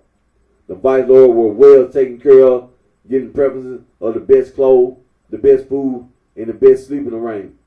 This caused more gang members coming in to flip the vice lord so they could get the best treatment. This also caused the vice lord to be bigger on the streets because these flip members came home as vice lords too. Elvin Perry had so much power that he was able to successfully escape from jail by slipping out the front using a disguise without anyone knowing about it. He found a vice lord that looked just like him and had him dressed like Pep and act like him for 3 months. The guards never noticed, and the man was released when Pep's sentence was over. Not a word ever said. The vice lord also had all the intelligence on all the other gangs in the jails and prisons. They knew all their movements and what they were all about. Vice lord also shouted down messages through the toilets and air vents when guards were not standing around. They could shout down the toilet after pressing the button, and their voice would travel through the pipes to the inmate below. Vice lord also used jail and prison staff to relay messages for them to the outside. They would write numbers on their backs or tell them to remember certain information. Most of the jail and prison staff cooperated because they lived on the west side and didn't want to be terrorized by vice lords at home. Source: The Nation Lord, the Autobiography of the Vice Lord, 2nd edition. In 1961, Pep got out of jail and he found the nation to be very good shape as sugarcane made things more organized than ever. Vice lords were making money as they set up several different hustles like offering protecting the storefront, restaurants, and drug dealers. When they offered protecting these businesses, slid some cash into the pockets of vice lords. Many vice lords did armed robberies or had girls steal clothes from the department stores so they could sell the clothes on the streets. The vice lords' leadership were even the ones to consult with for potential business owners that wanted to open on the west side. This brought them in competition with Italian organized crime that usually ran the underworld of the city, including the black ghettos. This led to an assassination attempt on Pep at the Miller Street Clubhouse. An unknown gunman came knocking at the door on October 2nd, 1961 and shot at Vice Lord Chief named Glenn Miles in the chest, killing him instantly. It was said the bullet was meant for Pep, and Vice Lord knew the Mafia had put a hit out on him for stepping all over their operation. The police arrived and found 6 automatic weapons, shotguns, and 2 .30-30 scope rifles, which got Pep arrested right away. The police said the Vice Lord killed their own member and investigated the other Vice Lord. This incident caused the Vice Lord building of their own organized crime racket to falter, as there were fears of another Mafia reprisal. Source: The Nation Lord, the Autobiography of the Vice Lord, 2nd edition.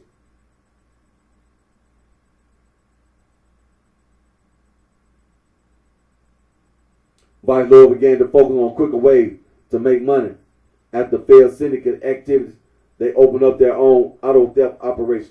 Vice Lord had boxes full of keys that were used to boost cars, and they figured out how to steal just about every model in the neighborhood. Stolen cars were used for direct sales of the whole auto, the sale of parts, joyriding, or for gangbanging hits on rivals. Source: The Nation Lord, the Autobiography of the Vice Lord, 2nd edition. In the early years, the Vice Lord were already about war strategy. Leonard Calloway was war counsel and devised strategy to ambush enemies and create attack strategy by using guerrilla warfare type tactics. Cal and the Vice Lord would draw maps and take notes on the entire territory of all the other gangs. They would even map out buildings, doorways, gangways, and everything so they could plan attacks. They would attack with guns, do a shooting, then jump into getaway cars real fast. In one incident in 1961, the Vice Lord kept beating up Egyptian cobras. in the period chapter anytime they saw them on the streets wearing their sweaters. Vice Lord stripped the sweaters, saving up a few hundred of them until they crashed the party. Then Cobras and Chapman were thrown. All the Vice Lords were wearing the sweaters, disguising themselves as Cobras and Chapman, until suddenly they started beating on actual Cobras and Chapman. The Vice Lords shot out the ceiling lights with shotguns and threw their jukebox down the stairs. Of course, because of all the sweaters, it was hard to tell who was who. But Vice Lords ordered actual Cobras and Chapman to move over in one area, but no one moved, and this is when Cobras and Chapman never wore the sweaters again. Vice Lord were known for crashing rival gang parties and beating everyone up in sight while kicking out their windows. This was all strategies to terrorize and intimidate other gangs in the area and cause them all to shrink inside Source and Nation Law, the Autobiography of the Vice Lord, 2nd edition. Because of the attack on the chaplains at the YMCA in the late part of the year 1961, all Imperial chaplains flipped to Vice Lord and became the first separate branch in Vice Lord history, known as the Imperial Vice Lord. This will become the first of many branches to come, but now the Imperial were a part of the overall Vice Lord nation.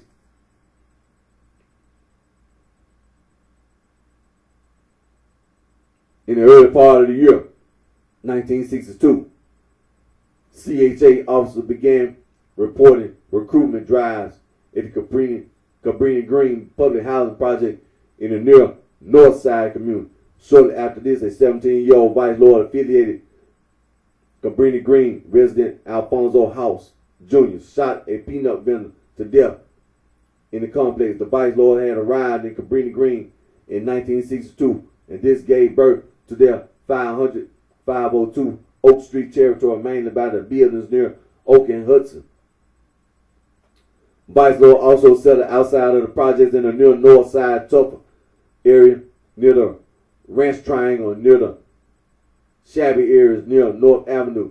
Vice Lord also made their way into the Marshall Field apartments in the Old Town section of the near north side. This was a public housing unit located at Huston and Evergreen.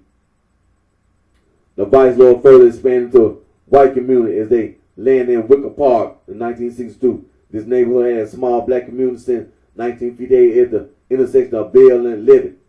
They were used to fighting white gangs.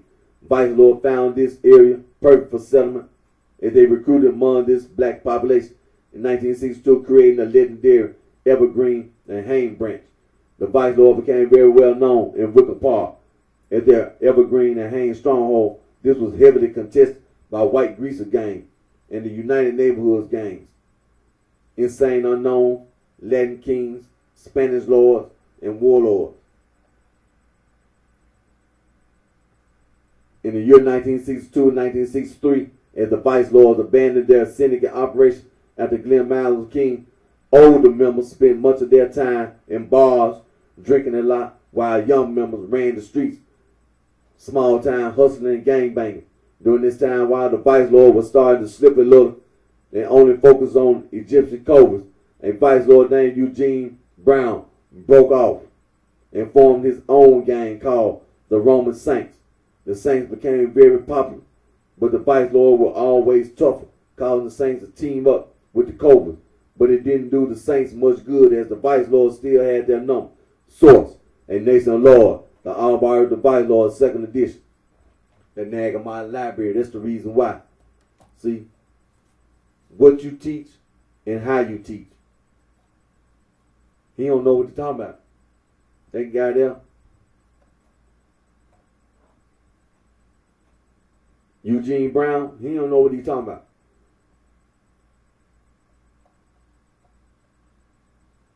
But it's people like him. It's people just like him. They don't know what they're talking about. The Nagamine Library talking about some narcissism. That's what that is. He don't know what he's talking about. It's people just like him who gonna get hurt or or you're going to get killed. In the year 1964, the Vice Lord began to go through changes.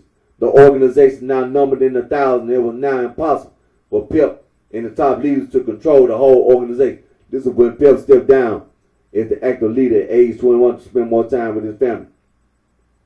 He was still acting as a behind-the-scenes leader, but he was not the main man anymore. It was decided one night in the pool room that 29-year-old Alfonso Alpha would take over the role. Alpha joined the Vice Lord very late in life, not joining until he moved to Chicago from another state in 1962 at age 27. Now at age 29, he would become the new leader. The Vice Lord looked up to Alpha as he was charismatic, tough, and quick-tempered. Alpha would do activities with the Lord, taking them places, spending money on them. He took them on field trips. He even helped young Lord get jobs and make a little money, sort of. And Nation Lord, the Honorable the Vice Lord, second edition. In 1964, Vice Lord began hanging out on the south side of the city with the Blackstone Rangers as the two organizations formed a tight alliance. Ranger founders Jeff Ford and Eugene Harrison were related to Vice Lord leaders Leonard Calloway and Bobby Gore. So this is what got them acquainted to begin with. But now Vice Lord were making more of a presence out there and helped the Rangers as much as they could. Source, A Nation of Lord, the Autobiography of the Vice Lord, second edition. In 1964, as I stated earlier, the Vice Lord was so large it became impossible for even great leaders like Alfonso Alva or Evan Perry to directly lead all these young lords all over the West Side. For the first years from 1958 1964, the Vice Lord didn't really claim certain territory. They simply moved about the West Side and terrorized any other gang away from trying to establish certain territory. It was found in 1964 that the conservative Vice Lord established a set piece of territory at the intersection of 16th Street and Lawndale in the North Lawndale neighborhood. This became their headquarters. This was, of course, only the headquarters of the conservative Vice Lord, but not the whole Vice Lord Nation, as now the Vice Lord Nation was divided into different factions starting in 1964. Ugly Frank started the Traveler Vice Lord branch. Billy Watson started the Congress Vice Lord. Cupid, Dino, Shane, and Bollock created the Warlords. Another group was the Renegade Vice Lord and City Vice Lords of 16th Street. There were the Kedzie, Albany Terrible Vice Lord, the Cermak Vice Lord, Conservative Village Vice Lord on Pulaski Road, Seven Crown Syndicate Vice Lord located in K-Town, Cicero Vice Lord of Cicero Avenue, but not until 1968. Independence Vice Lord, Lake Street Vice Lord, Madison Vice Lord, Chocolate Corner Vice Lord, Ambrose Vice Lord, Black Orpheus Vice Lord, Invisible Vice Lord, Maypool Vice Lord, Jackson Vice Lord, Rest in Peace Douglas Ridgeway Vice Lord, 12th Street Vice Lord, 15th Street Vice Lord, 16th Street Vice Lord, Village Vice Lord, the Player Vice Lord, and of course the Conservative Vice Lord, bringing a total of 26 different factions of Vice Lord created in 1964. All these groups operated individually, and many of them didn't even know who Alfonso Alpha even was. There were now Vice Lord groups located in the near West Side community and living in the ABLA Project, Rockwell Garden Project, in the Henry Homer home. In the mid-1960s, the Vice Lord had settled alongside black migration in the Uptown neighborhood. The other big event of 1964 happened in July of that year when Evan Perry, Bobby Gore, Alfonso Alpha, Leonard Calloway, and J.W.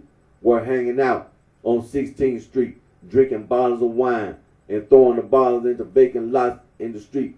Younger Vice Lord were coming around that night talking about smashing rival gangs that were already beaten to a pulp. Some of these gangs were already asking for mercy to not take any more punishment, but there was nothing else to do in the neighborhood but be big and bad.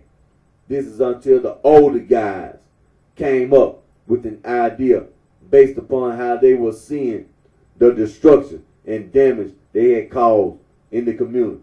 The guys decided on the idea after some debate to go about opening legitimate businesses and working to better the community.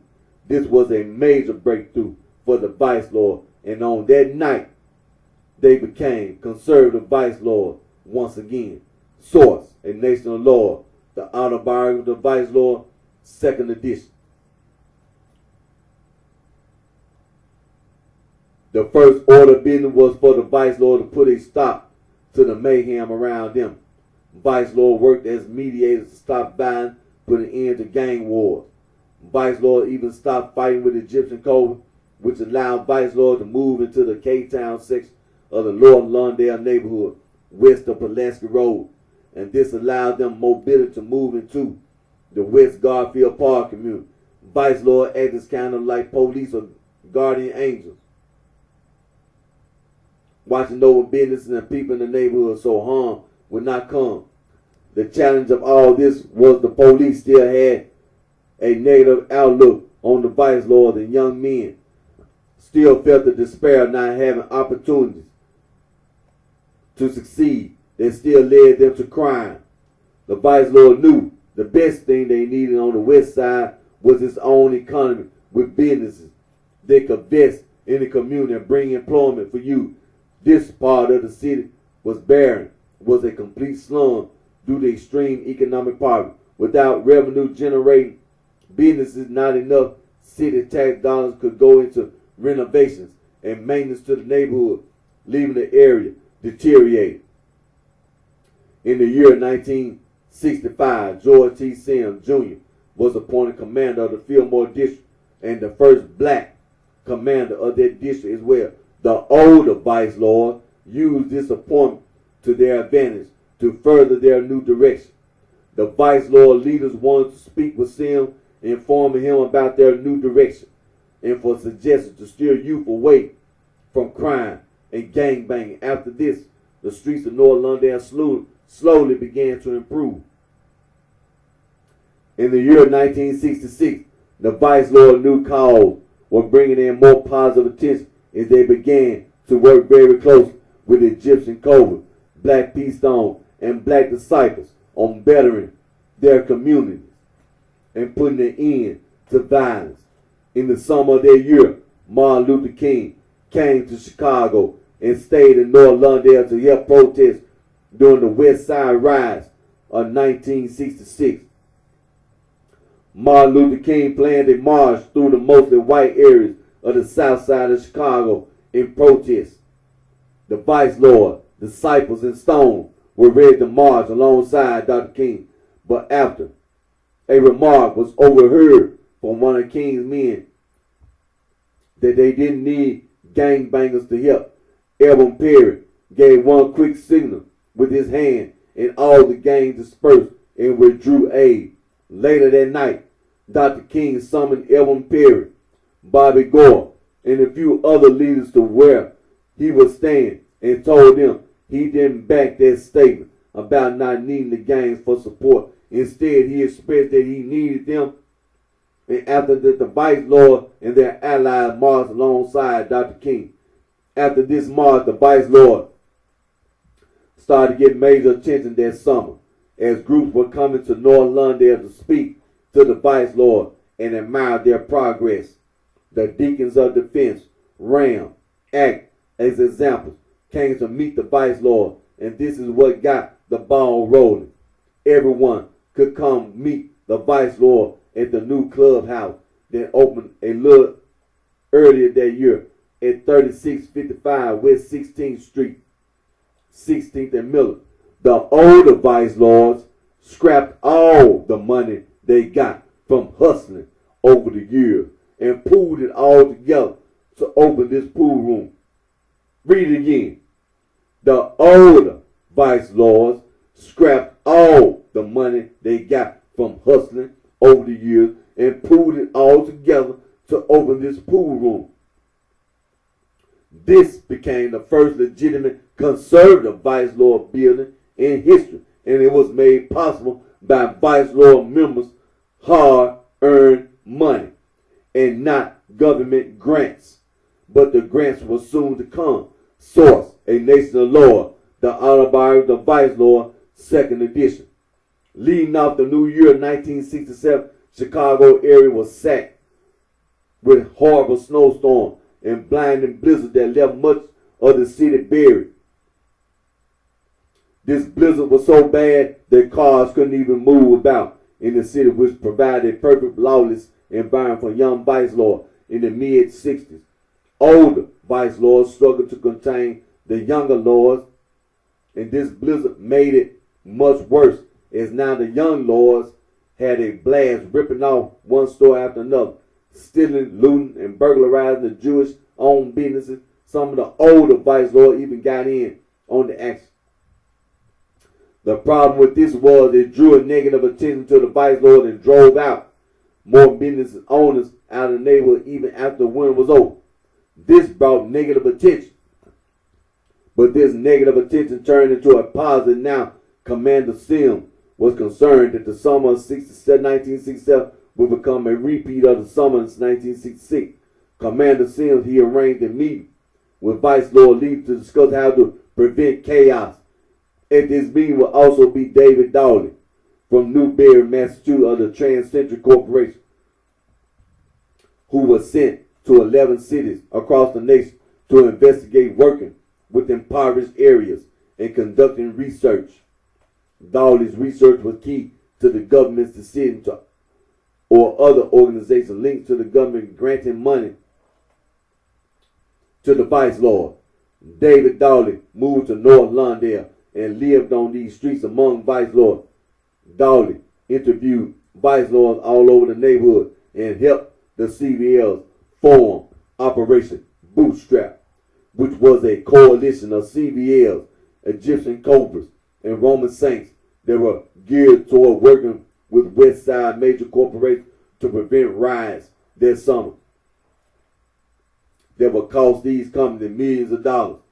These companies Bootstrap worked with were Sears and Roebuck, Ryerson Steel, Illinois Bell, Western Electric, and others. During that summer, vice lords, Cobras, and Saints policed the neighborhood and broke up gang meetings and even stopped the Black Panthers from creating a plan to destroy businesses and began looting. There were challenges that summer, and scandals rocked the city and the nation. They could have easily triggered more rioting, but the CVL-led Operation Bootstrap stopped the violence because they had a bigger plan in mind. Source: A Nation of Lord, the Autobiography of the Vice Lord, 2nd edition. The conservative vice lord began to come to a full realization that burning down neighborhoods and fighting the white man was not the way to go anymore. From the years of 1958 to 1964, they violently revolted against society, but now the mindset had changed. Vice lord realized that fighting the government and white people only brought negative images to not only their organization but to the black man. It became time to show power in a different way by showing restraint and asking for help from the city and government. Vice lord wanted to see black-owned businesses, jobs for blacks, clean and safe streets, and they knew that violence was not the answer to achieving those goals. This is mostly long-lost history that is buried and underpublished. A Nation of Lord is an excellent autobiography that tells the whole story about the full vice lord intended, but sadly most of the general public never picked up a copy of this book, so I will continue sharing highlights from the book, blended with my personal knowledge, so you as the reader can really understand what the vice lord nation was really truly trying to accomplish here. I strongly recommend A Nation of Lord, but I will cover some major highlights as I already have done so far. The vice lord struggle has often been in the same class as the Black Panthers or even the Black P-Stone, but this is different because the vice lord had the goal of fully working with the white man and the government, police itself, to get a helping hand to rebuild the North Lawndale community and create a sustainable economy. They were hoping this model would then spread to the rest of the black ghettos citywide. Then eventually help all poor people, all colors. The ultimate failure rests upon the city and the mayor. At the time, they didn't adhere enough to Vice Lord plea for assistance with change.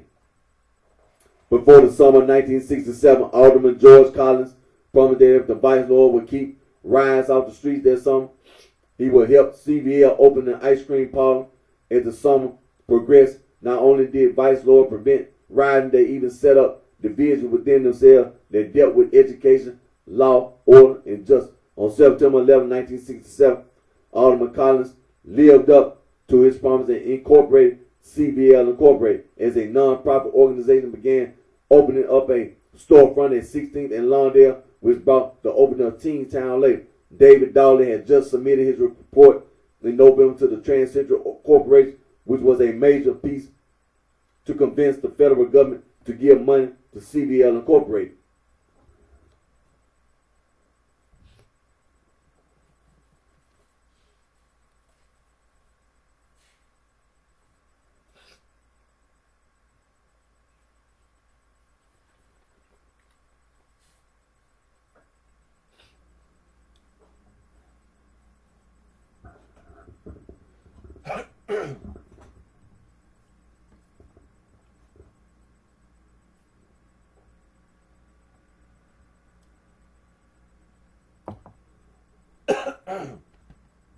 Excuse me. David was then trying to get the Rockefeller Foundation to fund the 15,000 Teen Town needed to open, which should have been simple due to the fact it didn't need major committee approval. After several negotiations with the YMCA and Bootstrap, the money was at last granted in February of 1968, and Teen Town opened on April 4, 1968. YMCA acted as an auditor for all money CBL would receive to make sure the gang used the money in the places they promised to use it, but CBL leaders needed to make clear that the YMCA was not to get the money directly and then give it to CBL.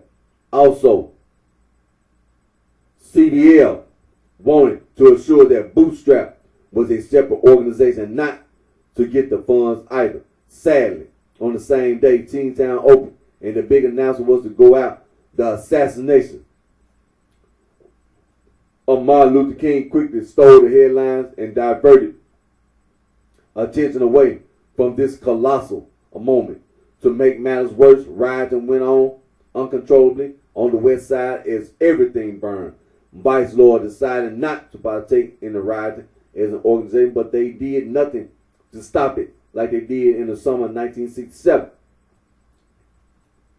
The store owners never showed any gratitude for the previous summer, so Vice Lord just stayed out and let it all burn while they protected Teen Town and the pool hall. Rioters only targeted white-owned businesses anyway, and after the riots, white business owners stopped doing business in the area. The Vice Lord opened a relief station right after the riots at 3720 West 16th Street to pass out food and supply to hundreds of families affected by the riot. Source: A Nation of Lord, the autobiography of the Vice Lord, 2nd edition.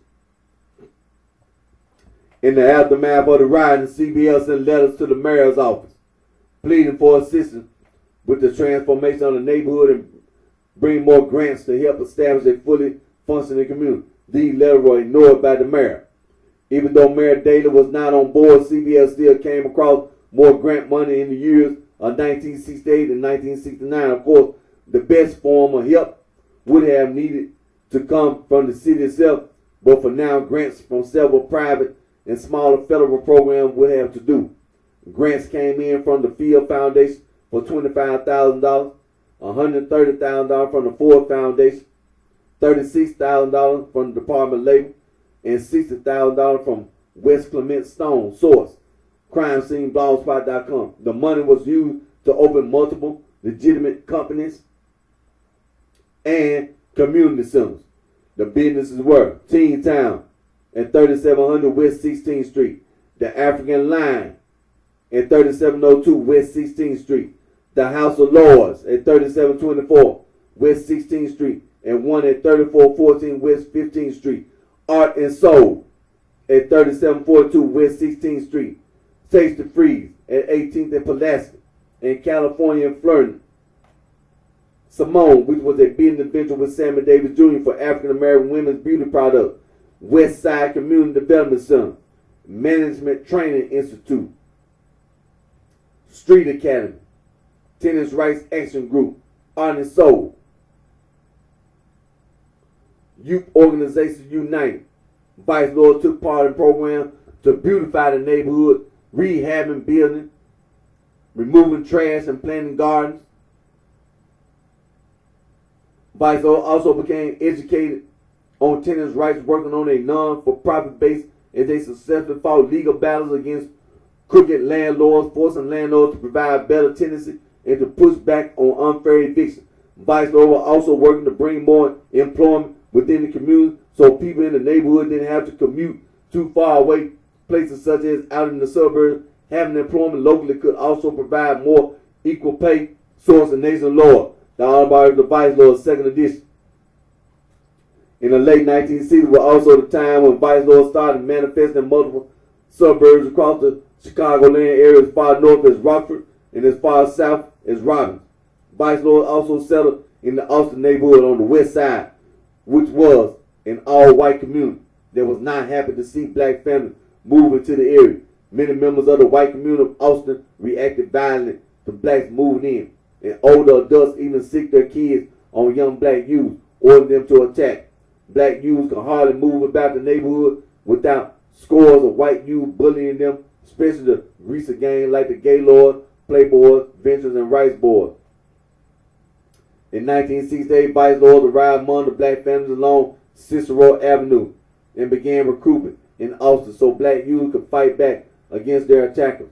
It got to the point in the late 1960s when North Lawndale residents could walk the streets wearing jewelry and other valuables without any fear of being attacked, as Vice Lords now not only refrained from violent behavior against the community, they also acted as the police in the area, making sure residents were safe.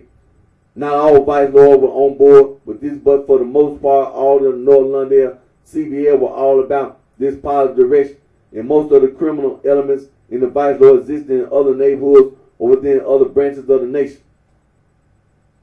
The newspaper lit up with headlines talking about how the Vice Lords had changed and were now working toward new goals. And once a gang of killers and hooligans now had become a community organization. Despite all the hard work, there was still an overall negative perception on gangs in general, and this was amplified by Mayor Richard J. Daley that preached about his war on gangs. In 1969, the Vice Lords were classified as a gang, and the city would take a blanket approach to all gangs, not just some. This was a damaging attitude for the Vice Lord, as it also clumped Vice Lord operation in with the operation of the Black Peace Stone that were under heavy investigation in 1969 for misuse of government funding. It is true that the federal government ended up gathering evidence against the Black Peace Stone. However, much of the funding the Stone received was still going to good use. Just not all of it. No matter how you look at it, the money filtering to the Stone helped the community and helped Southside black youth and youth centers. Moreover, businesses that provided jobs, GED program, and job training centers helped save many youth on the south side of Chicago. But the illegal endeavors were highlighted above all and became a big part of Mayor Daley's war on gangs. The Vice Lord were dipping into the same type of funding source as the Stone and were even opening the same type of business, and being a black street gang like the Stone just got them swept under the same category as the Stone. When the investigation began and concluded, CBL Incorporated funding was eventually cut off, and the Vice Lord was left with nothing, even though not a single Vice Lord was convicted of an overall conspiracy to use funding for illegal endeavors like the Stone were convicted of. Not only were the Vice Lords classified with more criminal gangs, there was also a lack of patience, bestowing the Vice Lord the opportunity to keep the West Side streets safe. Federal law enforcement agencies spat out crime stats in a higher number during the late 1960s, and vice lords were often given no credit for making a difference, even though the conservative vice lord directly were barely contributing to those crime stats by committing crime. The conservative vice lord had expressed they needed more patience because it would take years for them to help the entire West Side clean up their act, something they couldn't be done in just a year or two. This is why the vice lords expressed their need for more resources in the black community to keep youth distracted with positive activity and to offer better opportunity with recreation and jobs. Many of these letters written to the mayor were unanswered. Mayor Daley himself never visited the vice lord clubhouse despite being invited on multiple occasions. Instead, him and many other government officials wrote off the vice lord as bad company. Other problems with funding were that the city had already allocated funding to the West Side, but every dollar was controlled by city officials that were not in touch with what the community truly needed to rehab itself. CVL Incorporated had all the knowledge of how to spend funding in the best way to provide the maximum effect on the community, but instead, pleas to the city fell on deaf ears. The funding that was received was often mishandled and mismanaged by other groups such as Bootstrap, which caused lots of confusion and frustration. Sometimes funding would fall into the hands of less educated vice lords that mismanaged the fund and paid themselves a salary that didn't fit into the CVL agenda. Once again, this was called by money going to where it shouldn't, even if it was within CVL. It would go to the wrong part of CVL against CVL leadership instructions. A big blow to the vice lord was the conviction of CVL leader Bobby Gore on murder charges in November 1969. Bobby Gore was taken away in handcuffs accused of murder. He then went through a very brief trial in early 1970 as he was denied continuance. His case was only continued 3 times in the very early months of 1970.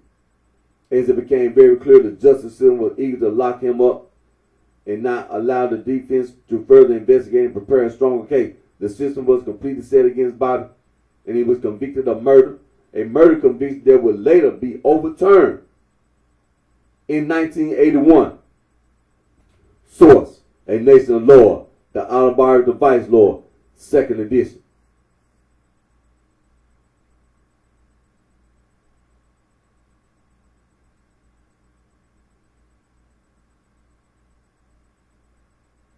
Vice Lord continued to attempt positive changes in the year 1969-1973 as reports of members committing violent crime now began to take back over the newspaper in the early 1970s. CVL Incorporated still kept going and kept its charter in the early 70s. CVL also worked with Black P. Stone and Black Gangster Disciples with the LSD Coalition, or Lower Stone Disciples. The LSD Coalition heavily advocated for employment rights for Black Chicagoans until it ended in 1973. Between the year 1964 through 1969, the Vice Lord were mainly only in the newspaper for their positive leadership on the street and the program they were getting involved in. Only a few times were they in the negative spotlight during these years. The worst case was that of Everett Taylor, a CVL member, convicted of murdering a nun in 1969. The execution of Vice Lord and started a murder for hire business in 1969 and a shooting with the Roman Saints in 1966, along with some other small stories, was just about all that made the papers in a negative light in these years. Once Bobby Gore was convicted of murder and David Dowling moved back east and the spotlight was back on the Vice Lord began to engage in criminal behavior. Original member and co-founder Leonard Calloway was convicted of murder in 1970, taking down another CVL leader. In 1972, CVL leader Kenneth Goat Parr was convicted of possessing and using stolen U.S. Treasury checks, which was another conviction that really hurt CBL reputation. During the year 1972, the vice lord was still working with Egyptian covert to prevent war, so there was still some positive actions going on from CBL. CBL Incorporated was still active as of 1972. Many of the headlines of vice lord committing crimes and murders were carried out by other branches, like Unknown Vice Lord, Traveling Vice Lord, and Cicero Vice Lord. But CBL violent crime were much less, as they still struggled to maintain order. As the new heroin epidemic was beginning to take over the west side of Chicago in these years, youth were beginning to partake in the heroin trade, as it was putting money in the pockets of desperate west side youth. And as the influence of CBL Incorporated was slowly fading in the early 70s, more youth were getting involved in heroin. Conservative Vice Lord North Lawndale did not involve themselves in the heroin trade, but the other branches of the overall Vice Lord nation were getting involved. And this was the years where distinguishing between the different factions became very important.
In the year 1973, David Dowling returned to the streets of North Lawndale to present his new book, A Nation Lord, which was announced in the newspaper and brought a positive spotlight back the Vice Lord.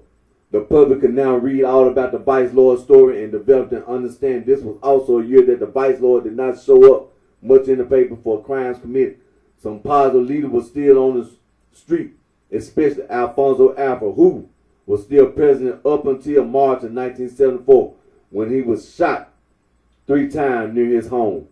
It was at that point that Alfa stepped down and left the area, leaving CBL to fall into a mostly criminal organization once again. The legitimate businesses the Vice Lord once owned and operated in North Lawndale closed down once CBL Incorporated was deactivated. The buildings where these places once were thriving with hope now became depressed, dilapidated buildings, just like how they were left before CBL Incorporated bought them in the late 1960s, including the pool room at 3655 West 16th Street that Vice Lord bought with their own hard-earned money in 1966. These buildings were either replaced by businesses that failed a short time later or immediately turned dilapidated and were torn down, leaving much of 16th Street barren. The vacant lots where these buildings existed now became centers of gang activity, garbage dumping, and drug trafficking. Vice Lord fell out of the newspaper in the later half of the 1970s with the exception of stories telling all about vice lords involved in prison riots and the stabbing and beating of rival disciples, but no good was published or even any bad on the streets. It was as if the vice lords were forgotten. The only time the name was brought up at all was to attach fear and gang awareness. The paper stopped reporting because the West Side gang violence became isolated from the rest of the city and the suburb, which was society's way of cutting themselves off from the problem. By the time new mayors took over, the vice lord had already returned to crime, thus taking away any interest in helping the organization rebuild or helping the West Side rebuild. There have always been older vice lords at the ready, waiting to assist with rebuilding and getting things back in a positive direction. But without key support from government and private institutes, there can never be anything that could be accomplished even close to significance. This started an attitude that from the younger vice lord, that older lords that still preached a positive change in later years were just basically delusional lords that will never get anything done that didn't grasp reality. At this point, the best way for vice lords to survive in the depressed land was to sell drugs, especially heroin, which became the lead economic vein for the organization.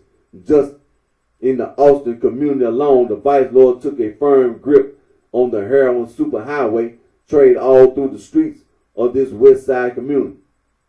Vice lords organized their branches into separate mafias, just like how Italian organized crime operates rival syndicates under one La Cosa Nostra engine. The almighty vice lord nation as an overall organization divided into these rival families across the West Side that kill each other and fight for to maintain and to conquer territory for the sole purpose of drug profits.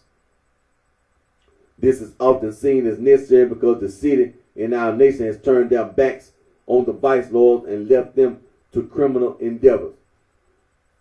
In the year 1976, black migration increased in the West Humboldt Park community. Now black families were moving north of Chicago Avenue and west of Pulaski, putting black families closer to the Puerto Rican community. Racial rivalry between blacks and Puerto Ricans became intense as several acts of violence were beginning along racial line at our high school by Chicago Avenue in Pulaski. There were several incidents of beatings after school. Hispanic gangs like Latin Kings often victimized groups of black youth, and now several other Hispanic gangs were moving to K-Town in the bicentennial year, further intensifying racial conflicts. Black street gangs were mostly unsuccessful in Humboldt Park in the late 60s and early 70s years. During the mid-70s, there wasn't much protection offered from black street gangs in the community until the vice lord arrived in 1976. Conservative vice lord, unknown vice lord, traveling vice lord, and insane vice lord began moving into the area south of Chicago Avenue from Sacramento Boulevard to Pulaski Road. Vice lord also moved to Chicago Avenue up to Division and from Pulaski to the tracks by Kenton. Vice lord became the largest defender of the black community. Vice lord would conflict with black gangster disciples that had always resided in the neighborhood, but vice lord had almost as equal of a conflict with Latin Kings. Vice lord would become a permanent part of the West Humboldt Park community over the past several decades and have become heavily invested in this neighborhood. This is how traveling vice lord, mafia insane vice lord, unknown vice lord, and conservative vice lord became so deep on these streets. If you were to stand at the intersection of Chicago Avenue and Pulaski, vice lords dominate the west and south from that intersection.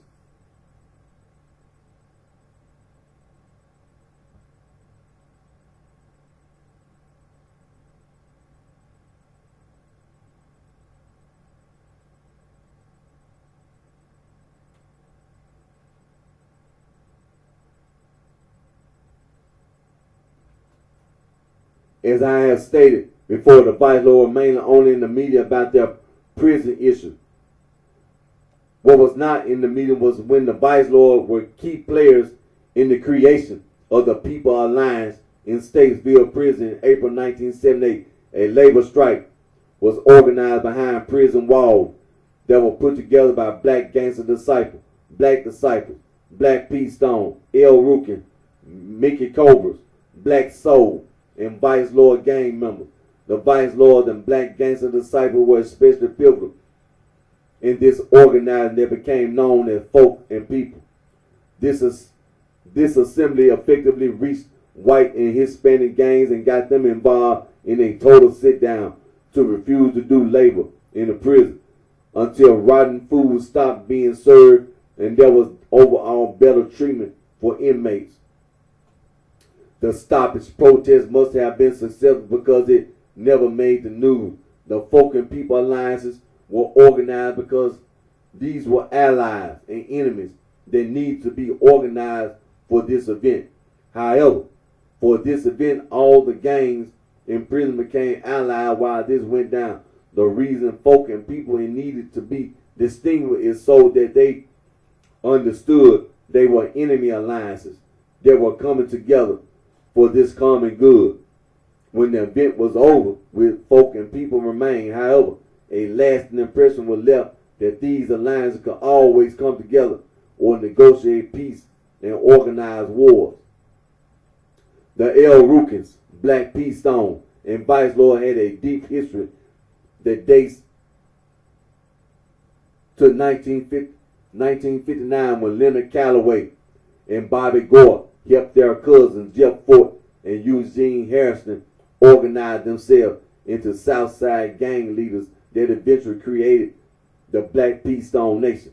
Now these organizations were coming back together to assemble the People Alliance, and the L. Rukins proposed the Vice Lords become part of the Islamic faith and adopt Islamic symbols and bylaws. With this being established, the Vice Lord and L. Rukin were able to assemble this alliance and represent the Islamic side of the People Alliance that Black P. Stone and Mickey Cobra would acknowledge as all is well. The People Alliance can also bring more peace within Vice Lord faction as there was some conflict among the factions. The overall adoption of the Islamic doctrine brought a spiritual aspect to the Almighty Vice Lord Nation, which provided peaceful spiritual guidance for members to act outside of criminal endeavor. These new Vice Lord doctrines were aimed at preventing violence and bringing new discipline to members. The pyramid was adopted as a new symbol, and each corner of the pyramid was added to 360 degrees. Just to be clear, though, Vice Lord not Muslim, only Islamic doctrines were adopted, but not the whole faith. In the year 1979, tensions were building between the L. Rukins and the Black P. Stone after the split happened in 1976. Each organization was being credited or discredited for actions they did or didn't commit, as law enforcement and the public pinned certain actions on one group or another, when the other group was the actual perpetrator. This called the L. Rukins to declare law over Black P. Stone and Black P. Stone faction. That meant no one was to claim Stone or there would be dire consequences. This was a time when Black P. Stone numbers were at a lower point on the south side than rival disciples, Mickey Cobras and L. Rukins. Therefore, Black P. Stone members connected with conservative Vice Lord from the west side of Chicago. Black P. Stone members, conservative Vice Lord, and Four Corner Hustle put together a robbery gang called the Pistoleros. This group began congregating and meeting in the Altgale Garden projects located in the Riverdale neighborhood on the far south side. Much of the group had recently migrated from the west side and had taken up residence in the Altgale Garden projects in 1979. And this is how they connected with the Black P. Stones in the projects. The gang launched two major holdups at the Oriental Theater in downtown Chicago and at the Rose Theater located at 79th and Rose in the Greater Grand Crossing neighborhood. After these stick-ups in 1979 and 1980, The conservative vice lords were able to establish a section on the south side in the Pocket Town area of the greater Grand Crossing neighborhood as a result of Black P. Stone flipping to CVL. To avoid the sanctions by the El Ruger, this was a way for the old Black P. Stone to keep operations going under the guise as CVL. CVL became established in the 73rd and Stony Island area. Four Corner hustlers were able to land on this same turf and flip other Black P. Stones as well. Eventually, war would break out between CVLs and Black P. Stone as CVLs robbed and shot down many stones, causing a big war in the 1980s.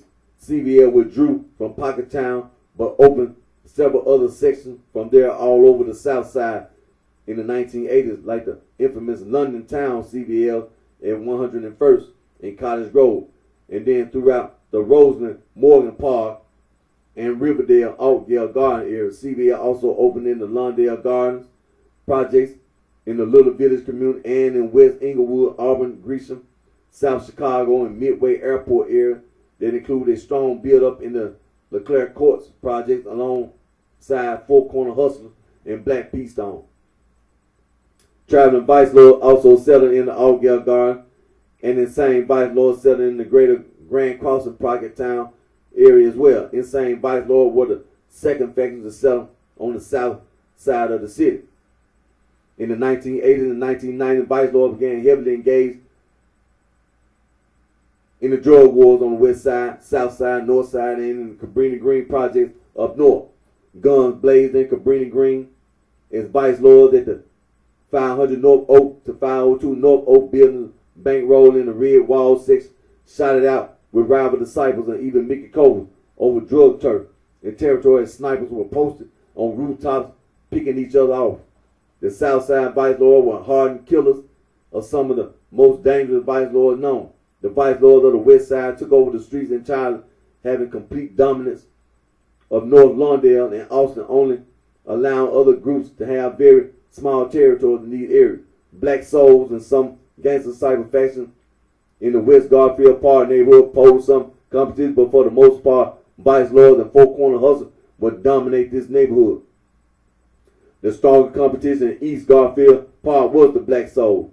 Other than that, Vice Lord ruled that area too, making the Vice Lord conquerors of the west side of Chicago. Even the West Humboldt Park Vice Lord dominated the entire southern section of the neighborhood as they violently went to war with Hispanic gangs from the neighborhood.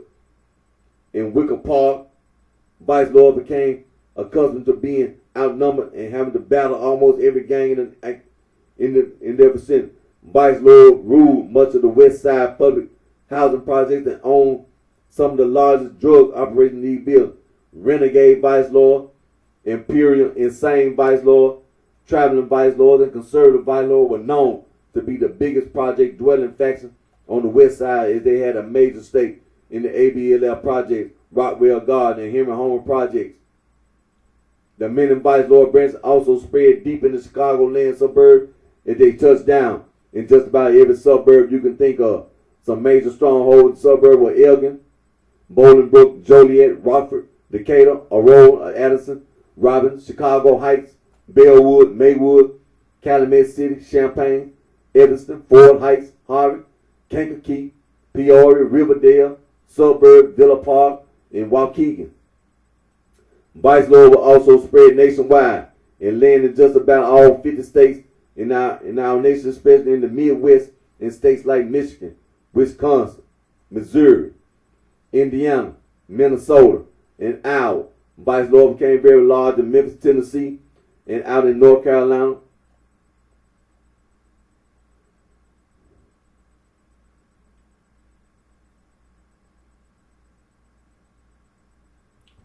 Vice Lord have multiplied into having well over 25,000 members nationwide, and that is only a small this number if for the entire Vice Lord nation that account for all the individual branches in combined forces, but doesn't account for the fact that Vice Lord faction operate and govern as separate gangs. The only time Almighty Vice Lord nation became law is when members are behind bars.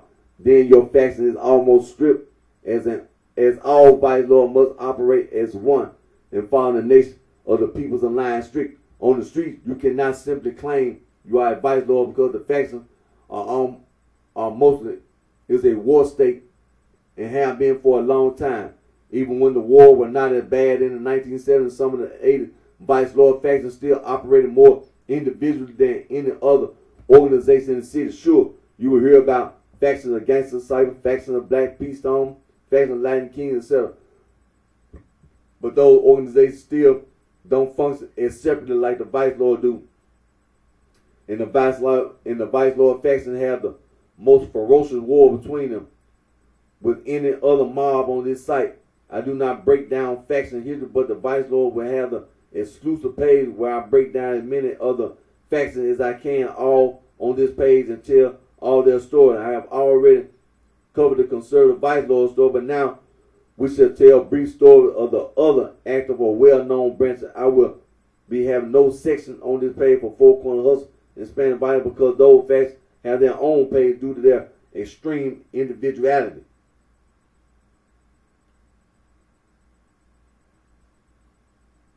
Vice lords in the nation are not really hung up on the folk and people thing and really don't start many problems with gangs over simple issues like colors and folk identity.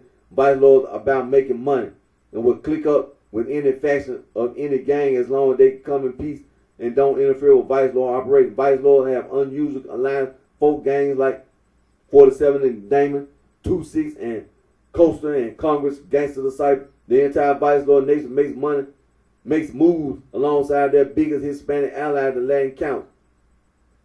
This unit is so close that vice lord will not associate with enemies of the counts like Bishop, many groups of Latin kings, especially on the south side.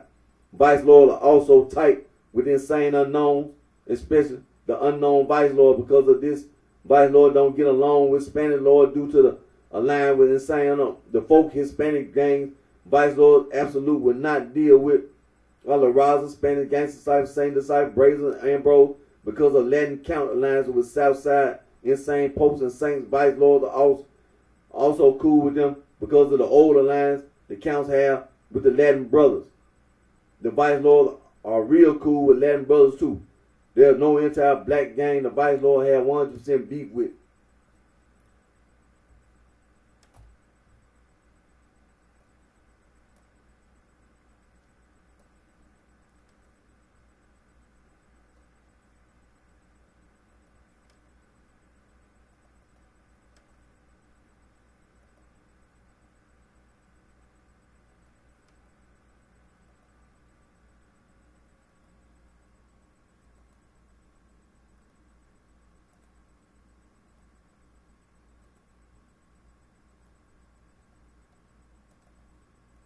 Now, I intentionally do that.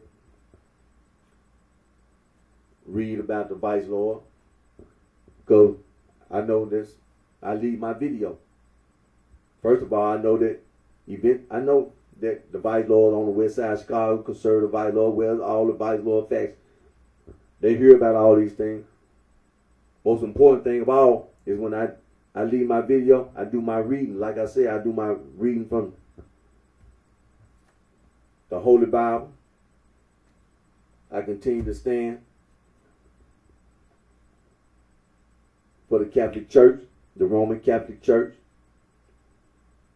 the Eastern Orthodox Catholic Church, the Oriental Orthodox Catholic Church, all Catholic churches.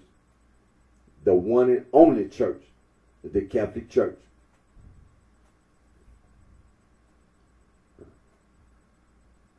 And continue to speak out against all this Gnostic nonsense and all this Western esoteric mess, all this Western mystic tradition nonsense, all this stupid junk that people in the past made up to victimize innocent men, women, and children,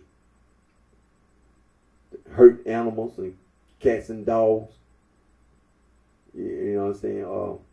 To victimize, to destroy wildlife, nature, and the environment. And these people, they are self-destructive and just destructive in general. And so, in recent years, now they're trying to destroy the North and South Pole. Oh yeah, they doing it. See, some of this destructiveness that's being done is being done in a out of the view of the general public. But it's being done trying to destroy the North and South Pole. Now they going out in space. And see, they're doing the same thing. Trying to find some kind of way to be destructive. And self-destructive. The so-called Gnostics. You're just stupid. See, some people, you can't really just, because some of these people that's so-called, educated. The people in academic, people that got a associate's degree, bachelor's degree, got a master's degree, and got a PhD. They going around talking about some Gnostics. Talking about some, they trying to use and misuse the Nag Hammadi library. Talking about some demiurge and all this. And going around talking about this divine spark. It's going to be delivered from its constraints of earthly, this constraint from its earthly vessel and all this foolishness. It's a bunch of foolishness. The PhD at the University of Chicago, as well as all the other colleges and universities around, in the United States of America and U.S. territory, as well as around the world. The PhD. Ain't nobody sitting around waiting on no deliverance or no spark, divine spark from its constraints of an earthly vessel. Talking about the demiurge is a stupid, ignorant God, a clumsy God. And the material world is evil. Man, go on, get somewhere and sit down. Get somewhere and sit down. You're going to get yourself hurt or killed. Now what's going to happen? You're going to get yourself hurt or killed because you're not saying nothing that's right. And going around trying to use violence to persuade people, it's not going to work. You're going to make people hurt you, man. Or either do the same thing, kill you. That's what's going to happen. You're going to make somebody hurt you or kill you. Because I'm telling you now, I'm here telling you, I'm not no Gnostic. I'm anti-Gnostic. I'm going to either hurt you or kill you. You're not going to, no, not that stupid mess. No, absolutely not. Then, like I said earlier, you got some white woman and some white man making YouTube videos, having anal sex.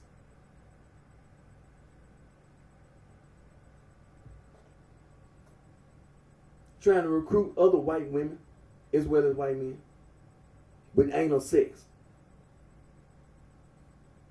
And that make you smart. You intelligent. You know what you're talking about.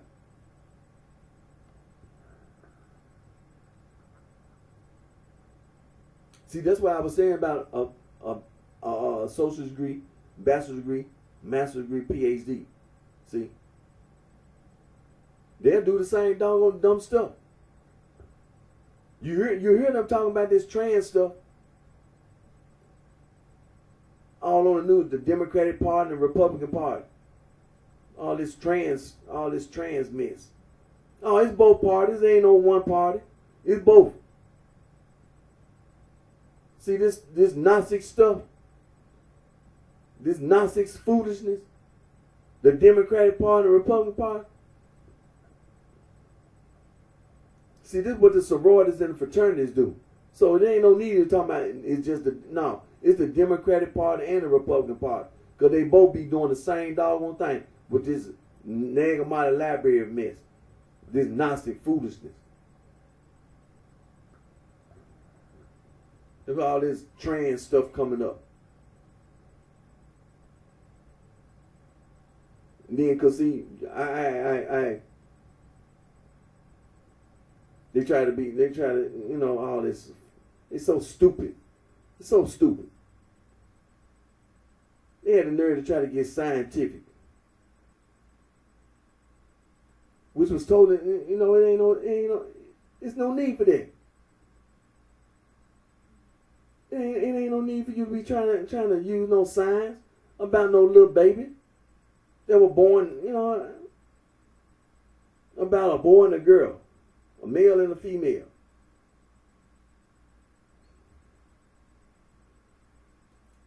When a woman get, you know, you know,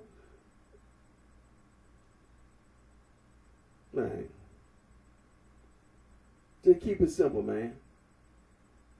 Only thing you can do is just see a child being born, and it's a boy and a girl. I mean, what? Ain't nothing that you got to say, nothing at all about no science. You're not proving nothing. You're not intelligent, more intelligent than anybody else. You just sitting up there just saying stuff just to make yourself look stupid. It's not necessary. That's all there is to it. It's not necessary. And then why you got to do all that mess just to get elected to public office? Because and then see this is what all this trying to use violence. This is what all this using violence. You go around bullying other people. You go around bullying other people. And then you go around trying to talk about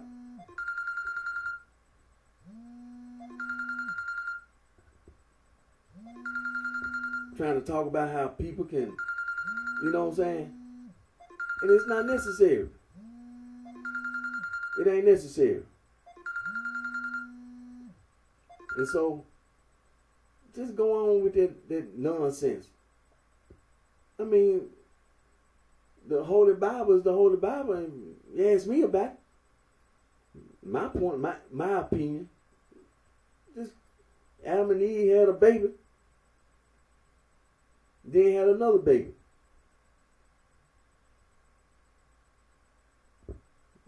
And women been having babies all the time, boy and a girl. Sometimes they have twins. So ain't no need you be sitting around here talking about no little baby boy gonna grow up and then gonna change to be a woman, and vice versa. No little girl gonna be born into the world and then gonna grow up and change to be a man. No, man. See, this is all this Gnostic foolishness. You start doing stuff trying to lie to little girls and little boys when they little, confusing them and misleading them, and then they try to behave like they something else. That ain't nothing but somebody misleading a little boy and a little girl, lying to them. That's all you doing, lying to little children. That's all you doing, lying to little girls and little boys. That's all you doing. Then they got to go around worrying about being accepted. That's where all this violence come from. You know? That's all there is to it. So, you know,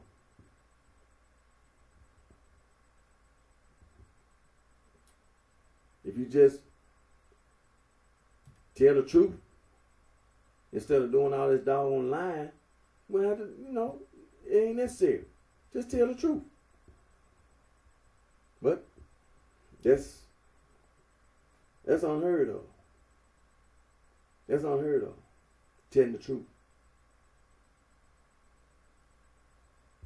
You know.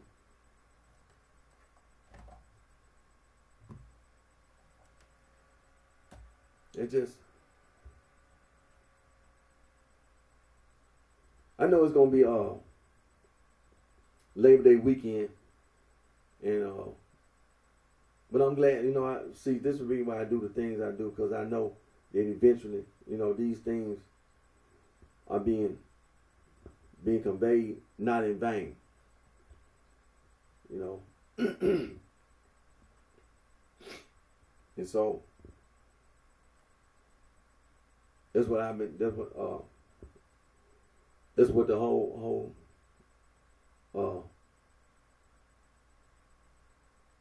purpose was. It's to show that people been lying. They've been lying and they be lying. Just like the Supreme Gangsters. They've been lying and they be lying. See, this just like all that reading I was doing about the conservative vice lord. It wasn't no need for no black gangster disciples. It wasn't no need for no Supreme Gangsters. None whatsoever. Just like, what's his name? Eugene Brown. Talking about some Roman saints. All it was the Nagamah Library. And all them different factions and all this broke off and all this stuff. And then all this stuff about factions getting the vice lord faction having all these wars and people getting hurt or killed, getting put in prison. Things of this nature. All it is the Nagamah Library. Stop lying about all this Gnostic foolishness and tell the truth. See, it wasn't no need for the dirty sheets and the wailing sheep to start no imperial chaplains in no 14th Street Clover. It wasn't no reason. They didn't do anything wrong. You going around lying about the Nagamah Library. You going around lying about some Gnosticism. There ain't no such thing. There's no divine spark. There ain't no such thing. Talking about you sitting around waiting on talking about a divine spark to be delivered. You stupid. From your earthly vessel, talking about some demiurge, a clumsy god, and talking about the material world is evil. You stupid. You misinformed. You misinformed. So like I said, on the west side of Chicago, the conservative vice lord and all the factions, as well as on the south side, just in Chicago, in the state of Illinois, in the surrounding states, as well as all the other places. The University of Chicago left a website, as well as all the other colleges and universities in the United States of America and U.S. territories around the world. The PhD, the Theology and Religious Studies Department, the School of Divinity. Ain't nobody sitting around waiting on no deliverance to be delivered from no divine spark. Man, when you talk like that, you know, it's a lot of subjects that you're not studying. See, when you go to college, I have to remind you, you have prerequisites. Because when I started going to college, I had prerequisites to take. You got math class. You got critical thinking class. You got to take a class or IT class. Then you start taking, because my subject was business administration and marketing, so I got to take a class on marketing. I had to take a class on business management, on ethics. See, you have all these different classes to take. And so you're not even familiar with a lot of things. And you talking about, let's just talk about behavior science and social science.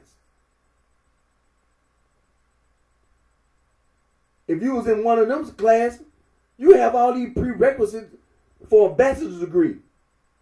You talking about you got to study for 4 years and you got all these requirements, these prerequisites to get your degree.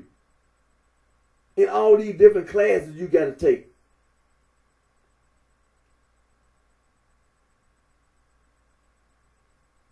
You have in the Theology and Religious Studies Department, you got all these prerequisites.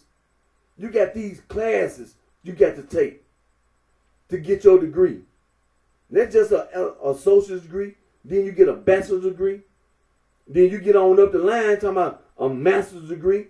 You got all these classes you got to take. You got all these prerequisites. You got to study. You get to the PhD level.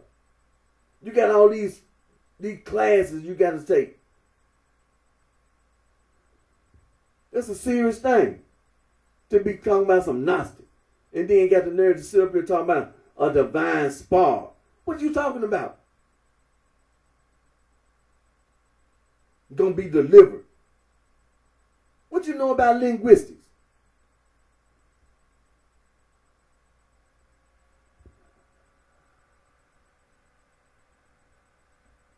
Then gonna talk about some earthly vessel and all this mess. Talking about the demiurge and all this. But you don't know what you're talking about. Get somewhere and sit down somewhere. And shut your mouth. You're going to make somebody hurt you or kill you. That's what's going to happen. You're going to make somebody either hurt you or kill you. Get somewhere and sit down and shut your mouth. Because you don't know what you're talking about. And walking your butt around looking for somebody in the sorority and a fraternity, they don't do no but lie to you. They don't do no but lie. And make a fool out you. Get somewhere and sit down and shut up. Because what's going to happen? You're going to make somebody either hurt you or kill you. That's just like the Supreme Gangsters. They sitting up in Chicago for no reason. Walking around Chicago for no reason. No reason at all. No reason at all. Sitting up in a public housing project. No reason. It ain't no reason for nobody to be walking around in the city of Chicago or the surrounding state talking about no Supreme Gangsters. No reason at all. None. That's just all that is, the Nagamine Library. That's all it is, some narcissism. You're going to make somebody hurt you or kill you. That's what's going to happen to you. That's what should happen to you. Somebody need to kill you. Don't take it. Because I ain't going to take it. I'm not taking nothing. First thing, I'm going to try to kill you. You ain't nobody to me. You ain't nobody. And you shouldn't be nobody to the Vice Lord. To the conservative Vice Lord, you should never let no Supreme Gangster walk around. Never. You can't be that damn ignorant. You can't. You can't be that damn stupid. Can't be. It's just something you just can't do. You got to have, you know what I'm saying? No, you can't do that. You can't do that. Can't nobody do that. Nobody. You can't. And then talking about out there in Los Angeles, California, the same thing. You got a bunch of stupid people, black people, out there talking about some crip gang. That's the same thing. Talking about some daggum concern, talking about the Nagamine Library. Talking about some narcissism. Yeah, hey, and then talking about they started the blood gang and all this. See the Black Princeton Bloods out there. The Black P-Stones in Chicago. See the conservative Vice Lord walking around and see. That's the reason why you ain't got no being talking about no Supreme Gangsters walking around. No. You can't be that doggone stupid. You can't be ignorant like that, man. You can't be ignorant like that. No, absolutely not. You can't do that. You can't go around trying to victimize other men, women, and children. You can't go around trying to be self-destructive and destructive. The PhD at the University of Chicago, as well as all these other colleges and universities in the United States of America and around the world. You talk about theology and religious studies. You can talk about behavior science and social science. You can't be that doggone stupid. Because the PhD, you can't be that. No. You can't be walking around talking about no spark. You sitting around waiting on no doggone spark to be delivered from its constraint, from its earthly vessel. Man, you can't be walking around talking like that and think that you know what you're talking about, because you don't. You don't know what you're talking about. And see, this is what I say. I conservative advice, Lord. Don't take that mess, man. Don't take it. Don't take it. The PhD at the University of Chicago, don't take it. Don't take nothing. Don't take it. As well as the other advice, Lord. See, you can't take it. Just think about the PhD at the University of Chicago. And then, I mean, you got all the factions, you got all these colleges and universities all over the United States of America.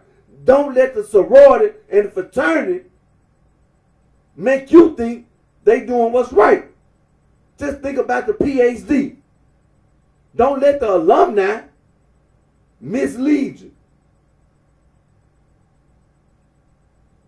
Don't let the alumni in the sorority and fraternity, because them ain't nothing but a bunch of Soho and frat bitches. The PhD, talking about some divine spark. Nobody's sitting around waiting to be delivered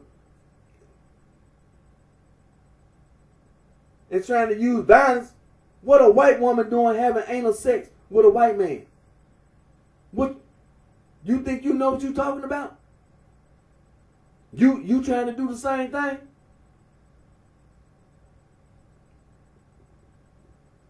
And then the same white man gonna go and make another YouTube video and gonna have anal sex with a white man.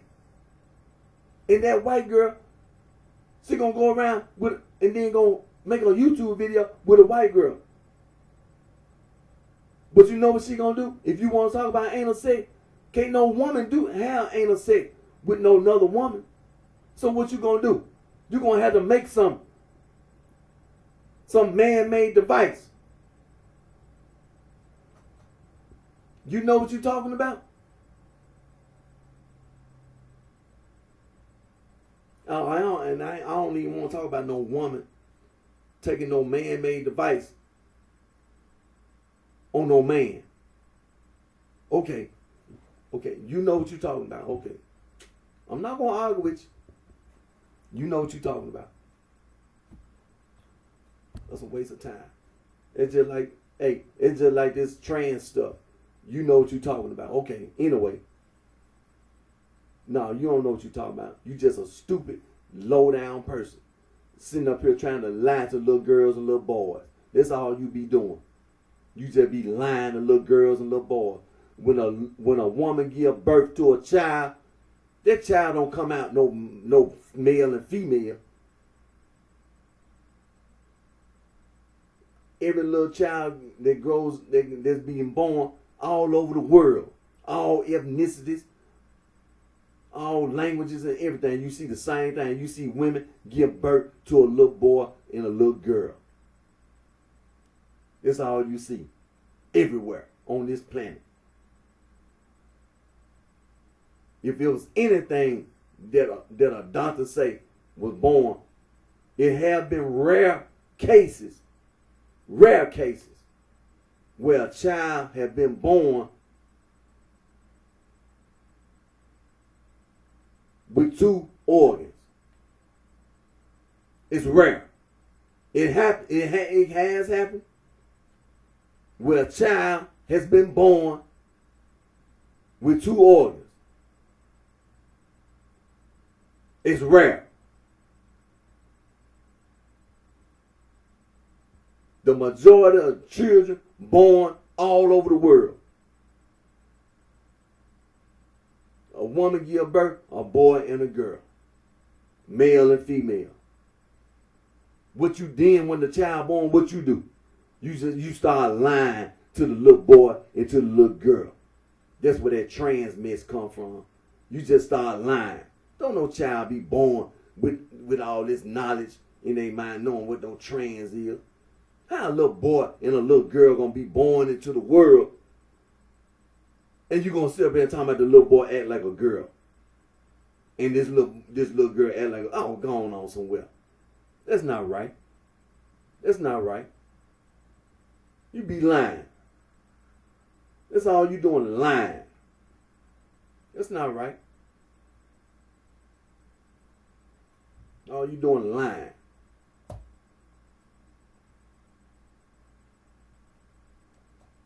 What time? Oh, okay, yeah. Well, now I had, sometimes, it be on your heart, man. And I had to convey these things, because it's serious. And people be behaving in such a way, they try to act like they trying to be aggressive. And I'm like, man, you ain't got no reason to be aggressive. Ain't no reason for you to be aggressive about no narcissism. What you need to do is get your butt somewhere and sit down somewhere before you get hurt or get killed. Because you don't know what you're talking about.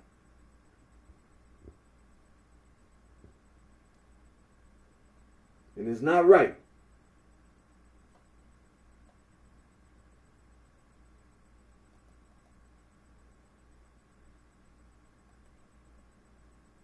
Now, let me,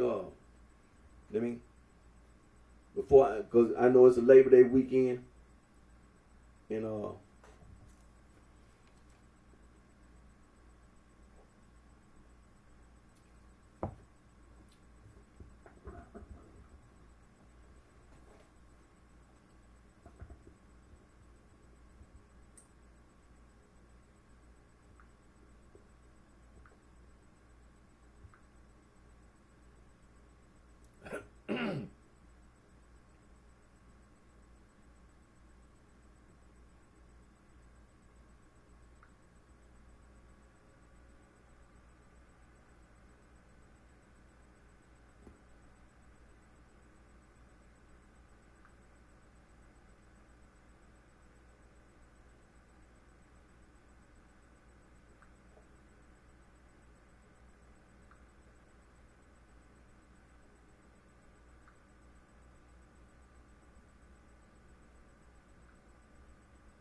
like I said, I know it's a Labor Day weekend, and I gotta get my mind. I want to take my mind off what I just got to talking about.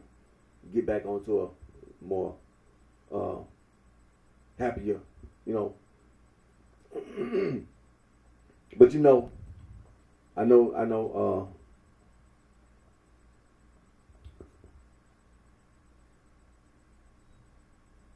That Labor Day weekend and everything. It's supposed to be a good time. It's a weekend, upbeat spirit and everything. So I'm trying to change my demeanor and everything, and get my mind on some more pleasant things to talk about.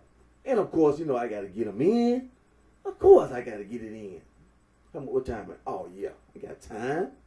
Yeah. But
yeah. So I just want to, yeah, it's gonna be. Of course, I gotta get them in. I gotta get my jokes in. The Labor Day weekend, of course. What made you think I wasn't gonna get them in? Oh, no, you shouldn't have thought that. What time is it? Oh, I got a little time. Yeah, of course. But yeah, you know, you know, west side of Chicago, and vice lord and everything, conservative vice lord, and then south side Chicago, and just Chicago, Then you got all this in the surrounding states and everything, you know. And those,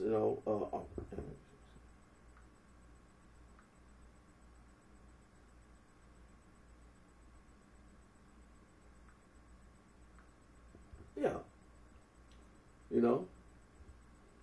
But I you know,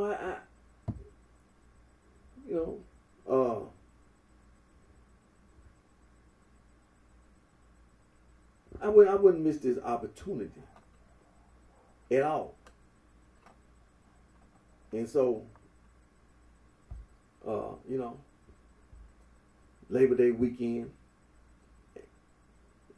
Saturday, Sunday, Friday. Some people Friday.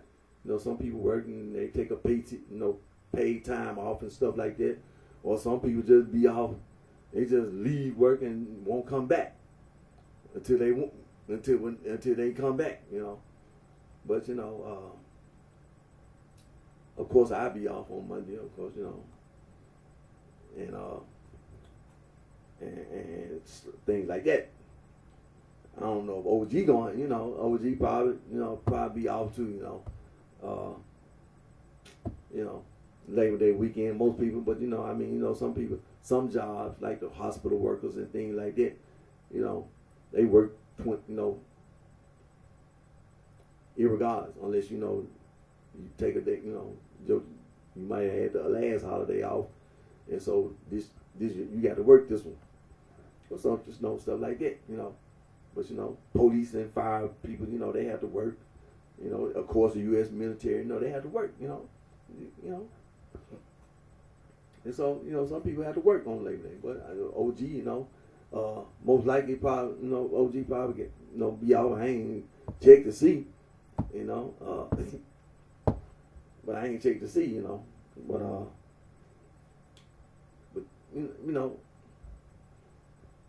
but a lot of stuff been in the news, Trump and everything,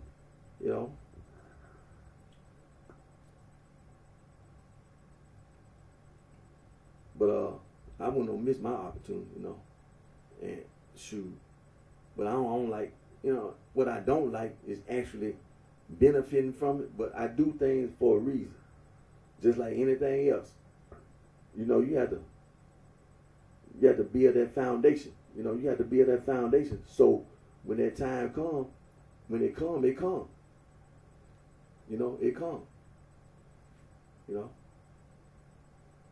The same thing, when it come, they come. But you got to have that ground. You got to be grounded. If you don't have that foundation, ain't nothing gonna come your way, because you don't have that foundation. That's really why I build that foundation. That way, when it come, and it's gonna come. And when it come, it come.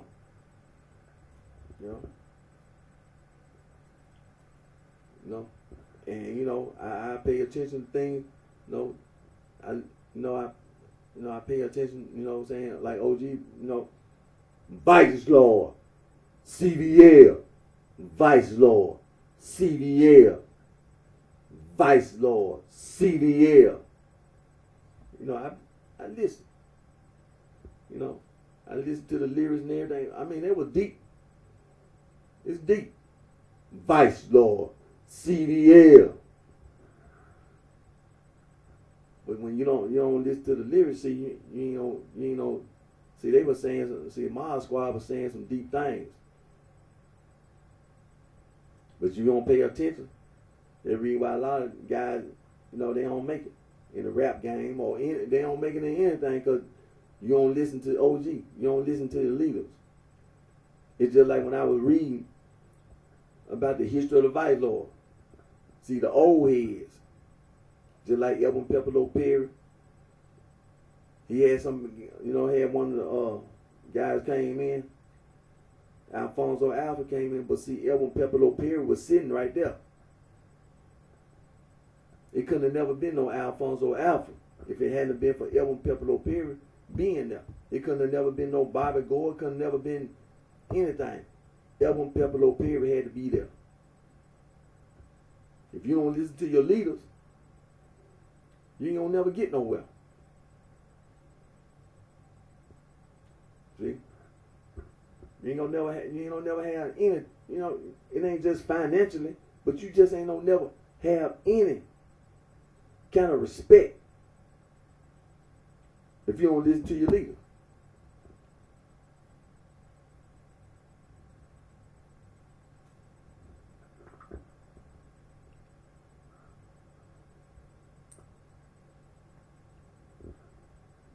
But like I said, I won't get mine in. But when I get mine in, I do it in such a way. It's not necessarily, like you don't like nobody or nothing like that. It's just being humorous, or just being comical. That's all. It ain't never nothing that's directed at anybody. Like you don't like somebody. No, I don't never be like that. No. Because I don't have no dislikes or likes personally. Personally, first of all, I don't know nobody like that. It's just being humorous, And then, you see so much stuff going on in the news, of course you're going to,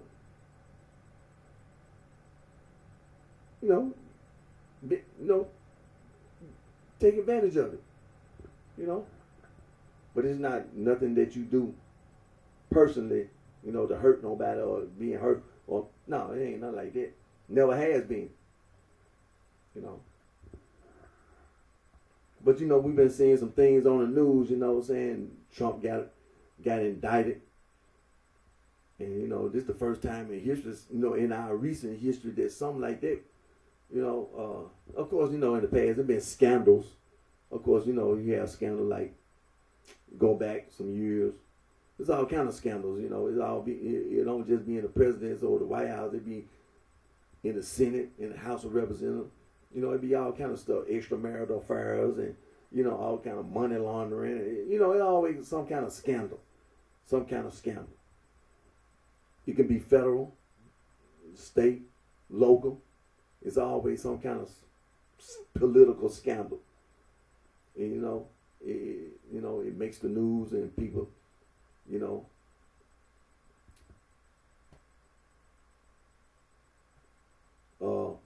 make jokes about it. And I ain't no different. Shoot. Shoot. I get mine in because, hey,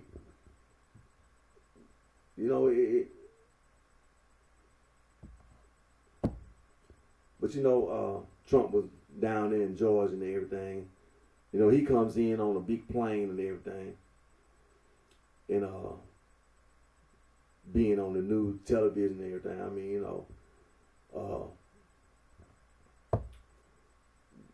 get photographed and fingerprinted and he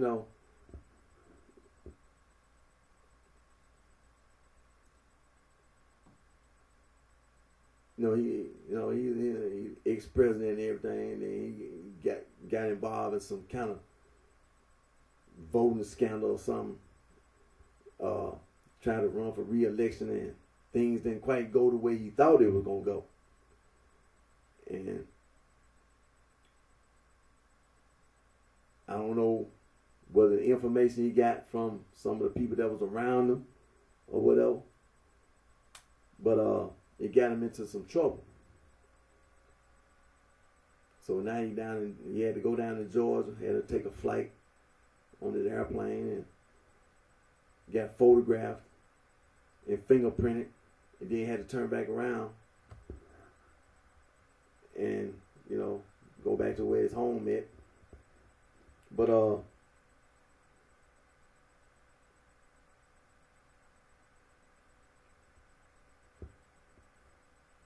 some of his co-defendants,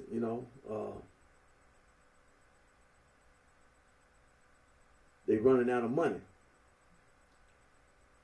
and they turning on each other and all kind of stuff. See, anytime you go into the court of law, something like that gonna happen. You got a co-defendant and all this. They start turning against each other in the court of law, trying to get some kind of sentence reduction and time cuts, and trying to keep them going to jail, trying to keep them being punished. And I'm just, if they make a deal, then what Trump gonna do to his co-defendants? He gonna make a deal, but he trying to bank on trying to win the White House again, and then just get himself a pardon. And it's starting to look like he might get disqualified from running. It's being thrown out there now. See, sometimes, it's just like a step-by-step process. They start bringing up all these charges, and then, eventually, they talking about they finna have a trial. The first trial talking about just, very soon. Talking about he finna have a court case, go to trial very soon. And he mess around and get convicted. You talking about going to jail, man. They ain't talking about no fine. They talking about actually putting you in prison. You're going to federal prison.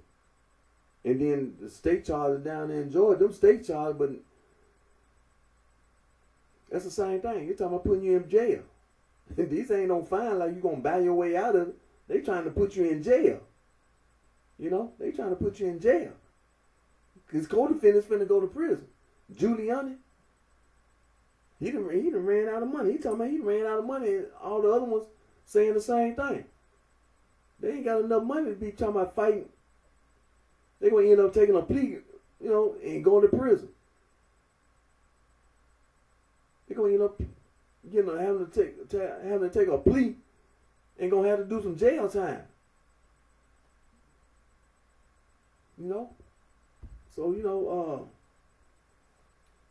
it's they ain't looking good.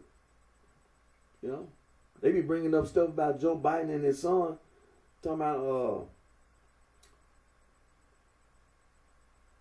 some bribes and talking about Hunter Biden and talking about did Joe Biden know what Hunter Biden was doing and all this.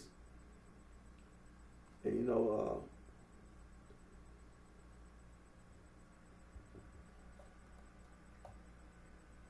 but like I said, it be scandals, man. It just bringing up all this stuff, and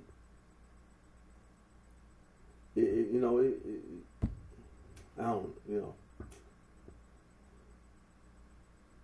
But in Trump's case, he got numerous court cases, because then he got some more co-defendants in the state of Michigan. He got some more co-defendants, because see, there's some stuff they did in Michigan, the same thing about this election. And all the other states, like the state I'm in, Tennessee, see, ain't nothing over in Arkansas, Mississippi, around here, but you got some stuff going on in Michigan, and down in Georgia. Then you got the January 6th stuff. Then he still got this stuff going on with this paying hush money. But somewhere along the way, he facing some jail time. And so he banking on trying to run for re-election.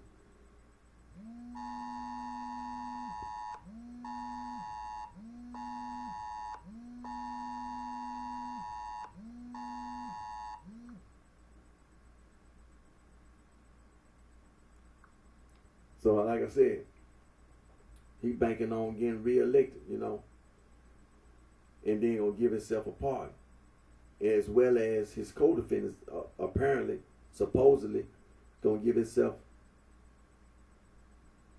a pardon in his co-defendants. So that's what he banking on. But what I'm hearing, and what everybody else hearing, is that he could possibly be disqualified from running for public office. That's what they're saying now. He's saying, see, this is what happens. See, you end up getting charged, and then you end up, even if you didn't get convicted, but you could possibly be convicted, and you end up getting disqualified from even running for public office. So that plan now not even working. So now you looking at doing some jail time. You might can work your lawyer to try to get as low amount of time as possible. But you talking about you might have to go to jail. He talking about going to jail. See, that's how it's going.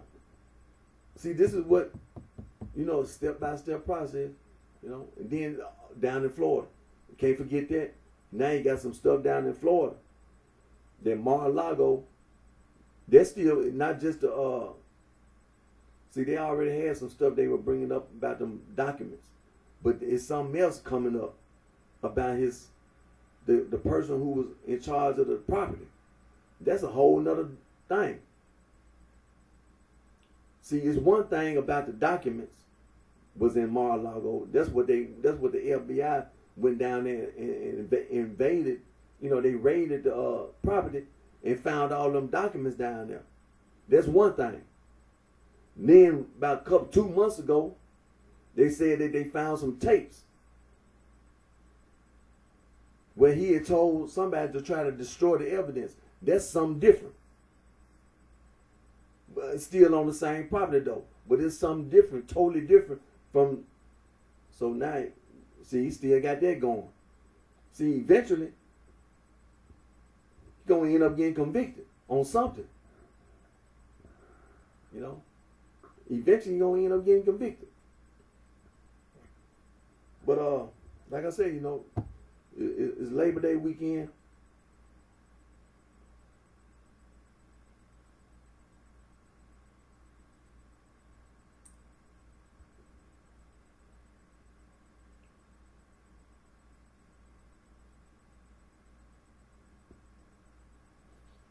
And then they was the candidates had been up on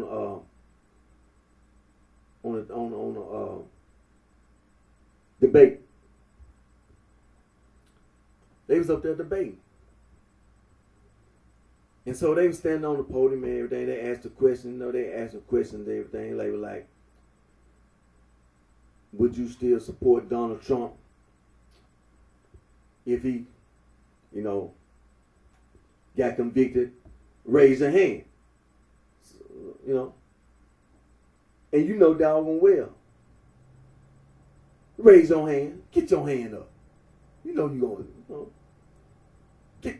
get your hand up. You're gonna support Trump. Get your hand up. But then see, if I'm sitting there,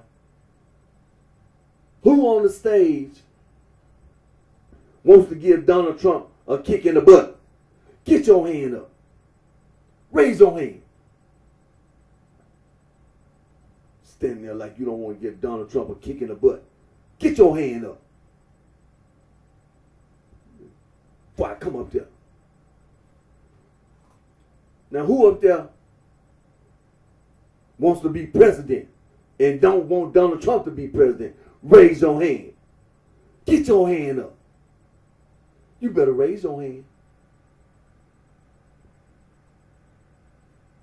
See, if I'm standing, I'm sitting down like, I'm asking the question. All right. Who on the stage wants to go to Big Brother with Donald Trump and have him voted off of Big Brother? Raise your hand. Get your hand up. You better raise your hand. Maybe come up there. Better get your hand up. See, I'm asking the question. Now, who up there on the stage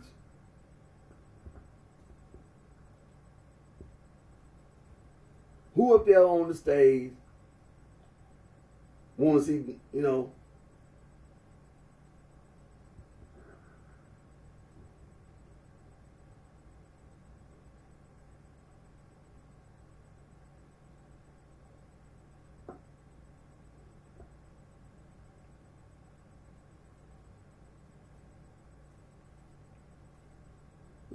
that one I'm sitting there asking the question. So,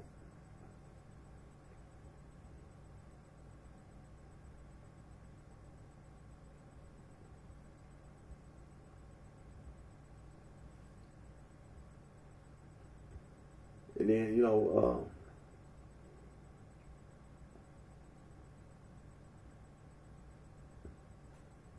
yeah.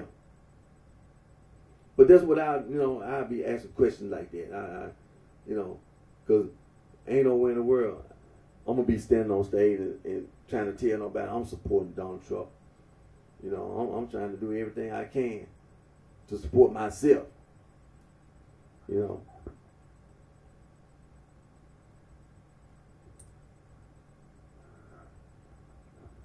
Like who on stage gonna turn evidence on Donald Trump? Raise your hand. Get your hand up.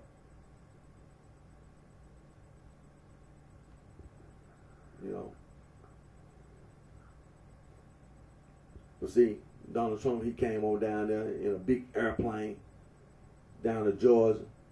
Big airplane. Walked down the ramp. Then took his photo. And then got fingerprinted, came on right on back out of there. Listen,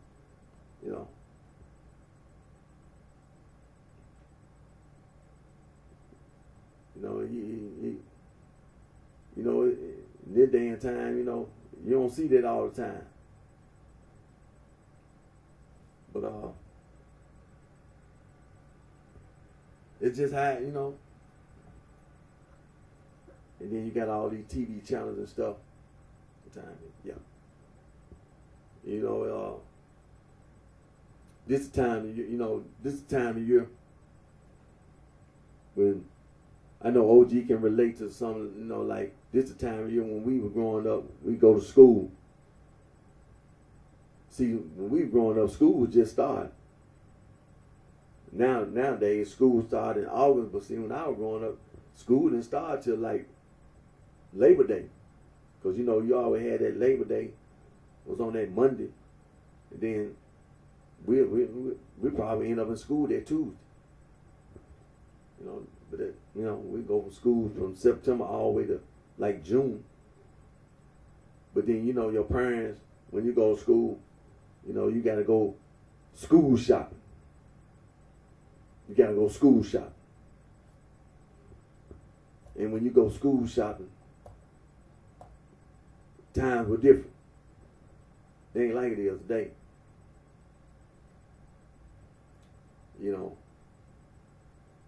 Talking about you gonna go to this store and that store. My parents, OG and everything. My parents, Sears and Roebuck. And the tough skins.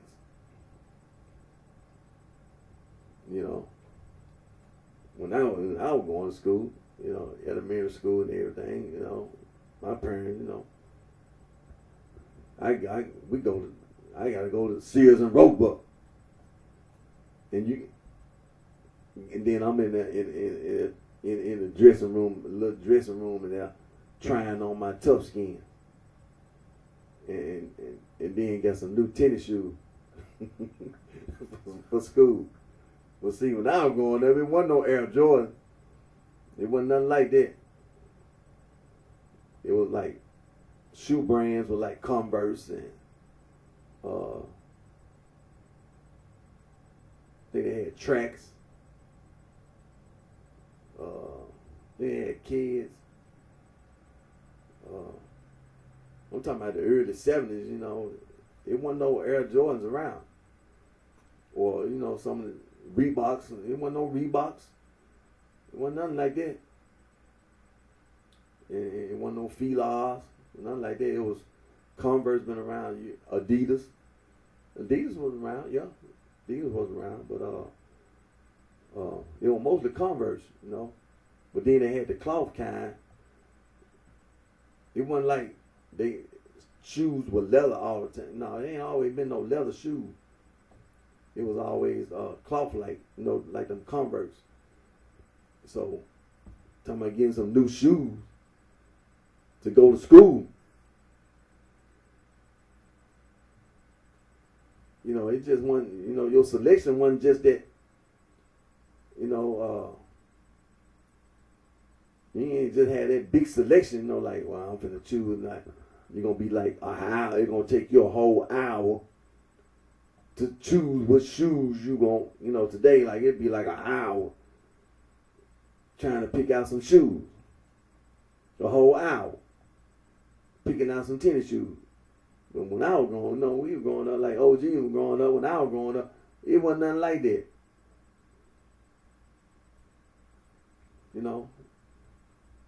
I had to go pick out some tough skins for some pants.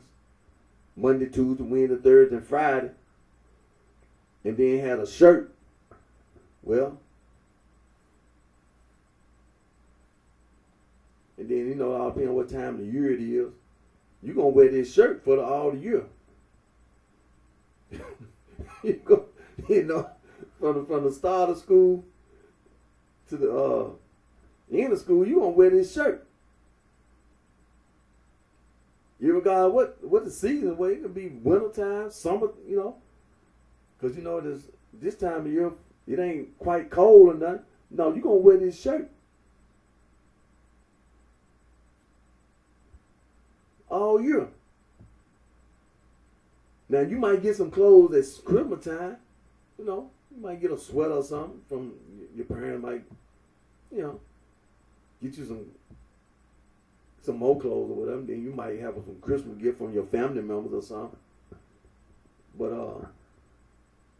when you go school shopping, though, you're going to wear this shirt year round. And then, socks, some underclothes. And to be honest with you, to go school shopping, it really wasn't no whole lot of time being spent. It was just the fact you had to try on these pants.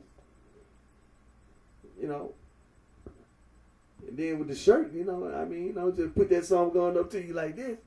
It fit. That's about it. You weren't gonna go in the dressing room and talk about you gonna try. No, give me this shirt. Yeah, it fit. And you gonna wear that song gun year round. You gonna wear that song gun year round. From the start of school to the end of school, you gonna have that shirt. Man. But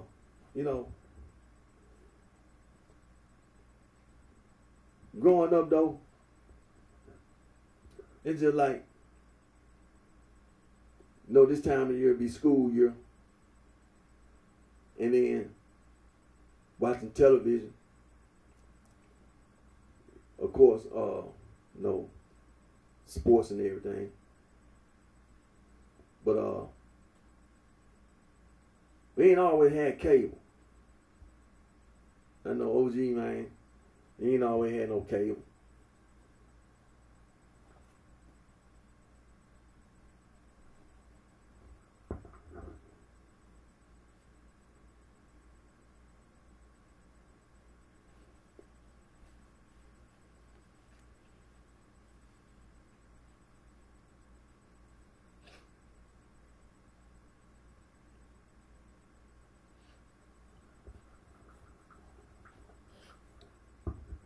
Like I said, we ain't always had no cable.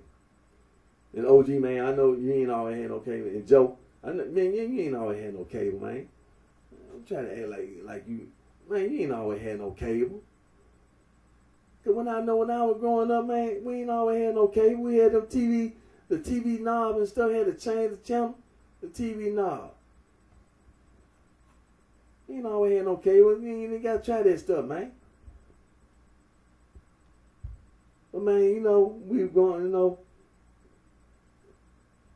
I had to be the channel changer. Eric! Sir, come change the channel.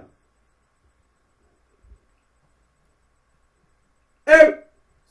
Sir, I can be in the back room sitting there, laying on, I can be doing, I hear this all, Eric! Go change the channel. Then we got cable. Not necessarily did it change. It didn't change nothing. Eric, come change the channel. But then the only thing changed, instead of having a few channels to change, now we got the doggone cable box, and I'm standing there for almost 30 minutes. Change the channel. Click. Click. Put on WGN. Click. Don't go fast. Click, click, click, click, click, click, click. Stop. Don't go fast. Click. Click. Click. Click. Click. Right there. Eric, come back and change the channel. Oh, I was glad they got a more control. But when you ain't had no more control, you just had the box. Eric, come change the channel. Click. Click.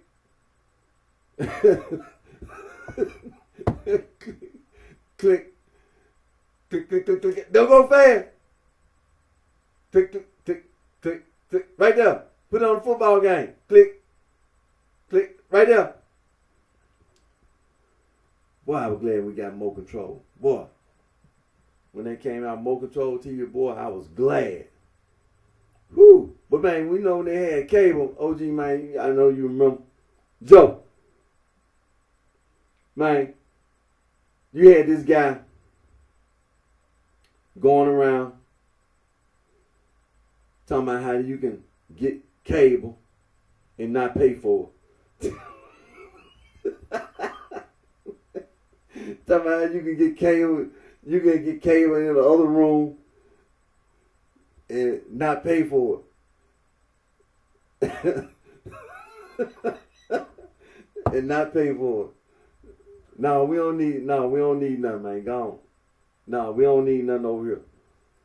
But you had people, you had these guys, man, that were going around when the cable came out there, try to, yeah, I can make it where you can get cable in the other room, all throughout your house.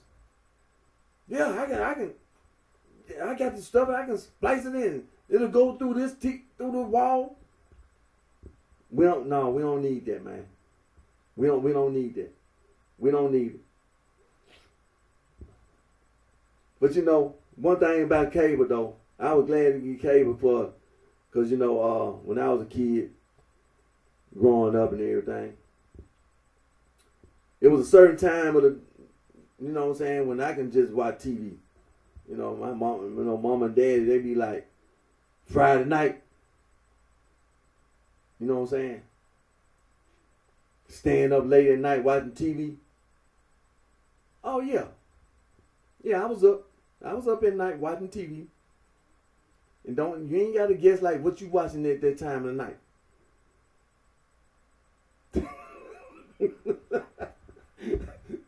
So on Friday night, late night at night, like 12 o'clock at night, Friday night, some R-rated movie come on. Sometimes I be mad though. Sometimes an R-rated movie be one of them movies be like, it be one of them action-packed movies, be violent, rated R. And it's strong language. Violence. And that's it. Rated R. I'm like, man, I don't know if I want to. I mean, you be like, yeah, I'm going to watch it. You know what I'm saying? A lot of action and people getting killed, shot, stuff blowing up.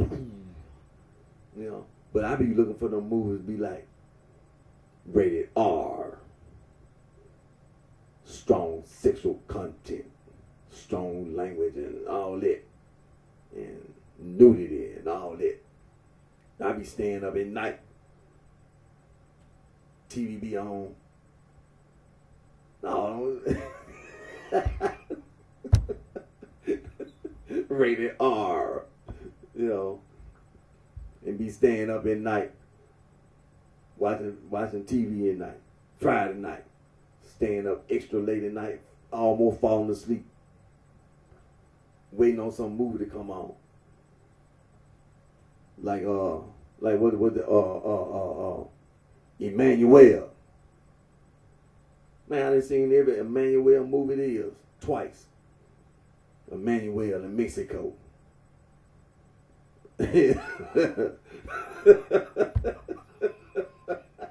Emmanuel in Puerto Rico.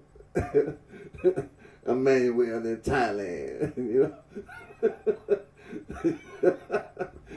Oh shoot. Emmanuel in Russia. Emmanuel has been all over the world. I done seen every one of them movies twice. Staying up extra late at night. Seen every one of them twice. Shoot. In every country. Emmanuel. Man. Shoot. Well, I couldn't wait till Friday night, boy. You think I was waiting on Friday night just to get out of school? But shoot, I was waiting on Friday because Friday night, I was going to be up watching TV. Cinemax. HBO. After Dark. What now was it? Cinemax After Dark. Then they had the HBO. Gummit. They had HBO had them too. After a certain time of night, boy, HBO had these movies rated R. And I'll just be sitting there waiting. But man, it was the best thing, when I was growing up, that was the best thing, having cable. It was just having to be the channel changer. But I was so glad when they got more control. Boy, was I glad. Hey! Come change the channel. And then got the cable box. I had to stand there. Change the channel. Click. Click.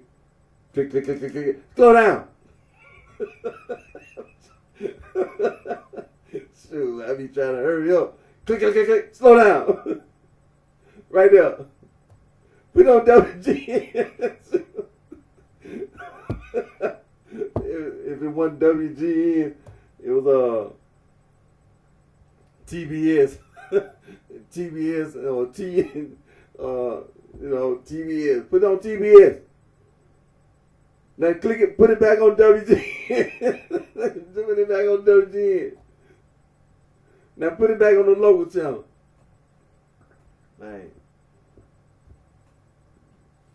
Look what time is that? Now I'm finna go and get out. I'm finna go end the video. It's already yeah. But I just want to get my little joke in for the Labor Day. I ain't really want to just go all the way in. But I just got, I just wanted to say a few things. But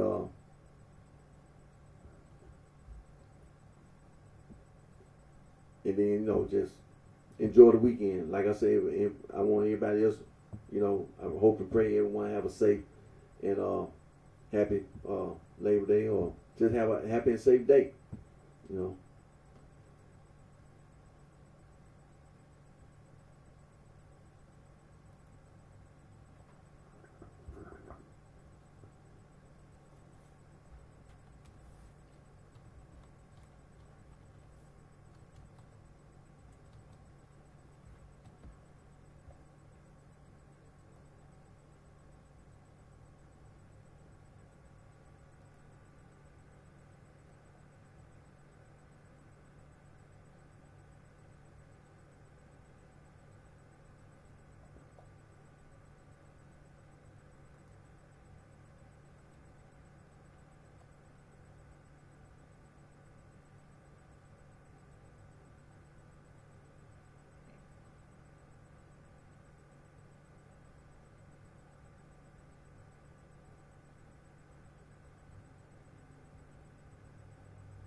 Now, I just took a quick glance at the Russian news agency, TASS.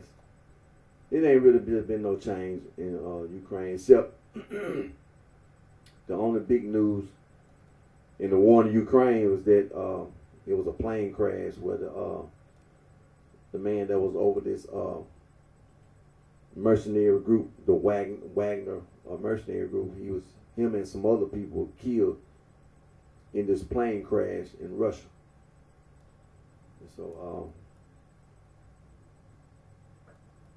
but as for the war in Ukraine, it really ain't no, the so-called the Ukrainian counteroffensive. They ain't really just been no big change.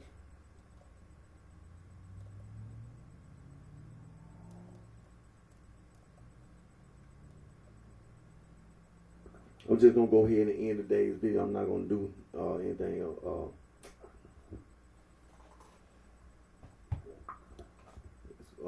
It's 1 o'clock, so I'm just gonna go ahead and end today's video. Just want to say, like I said, I hope everyone have a safe and happy Labor Day, or just have a safe and happy day. I want to thank my Lord and Savior Jesus Christ, Son of God, for all the blessings and guidance He provide us all with, and take care of yourself, and I wish each and every one of you the very best.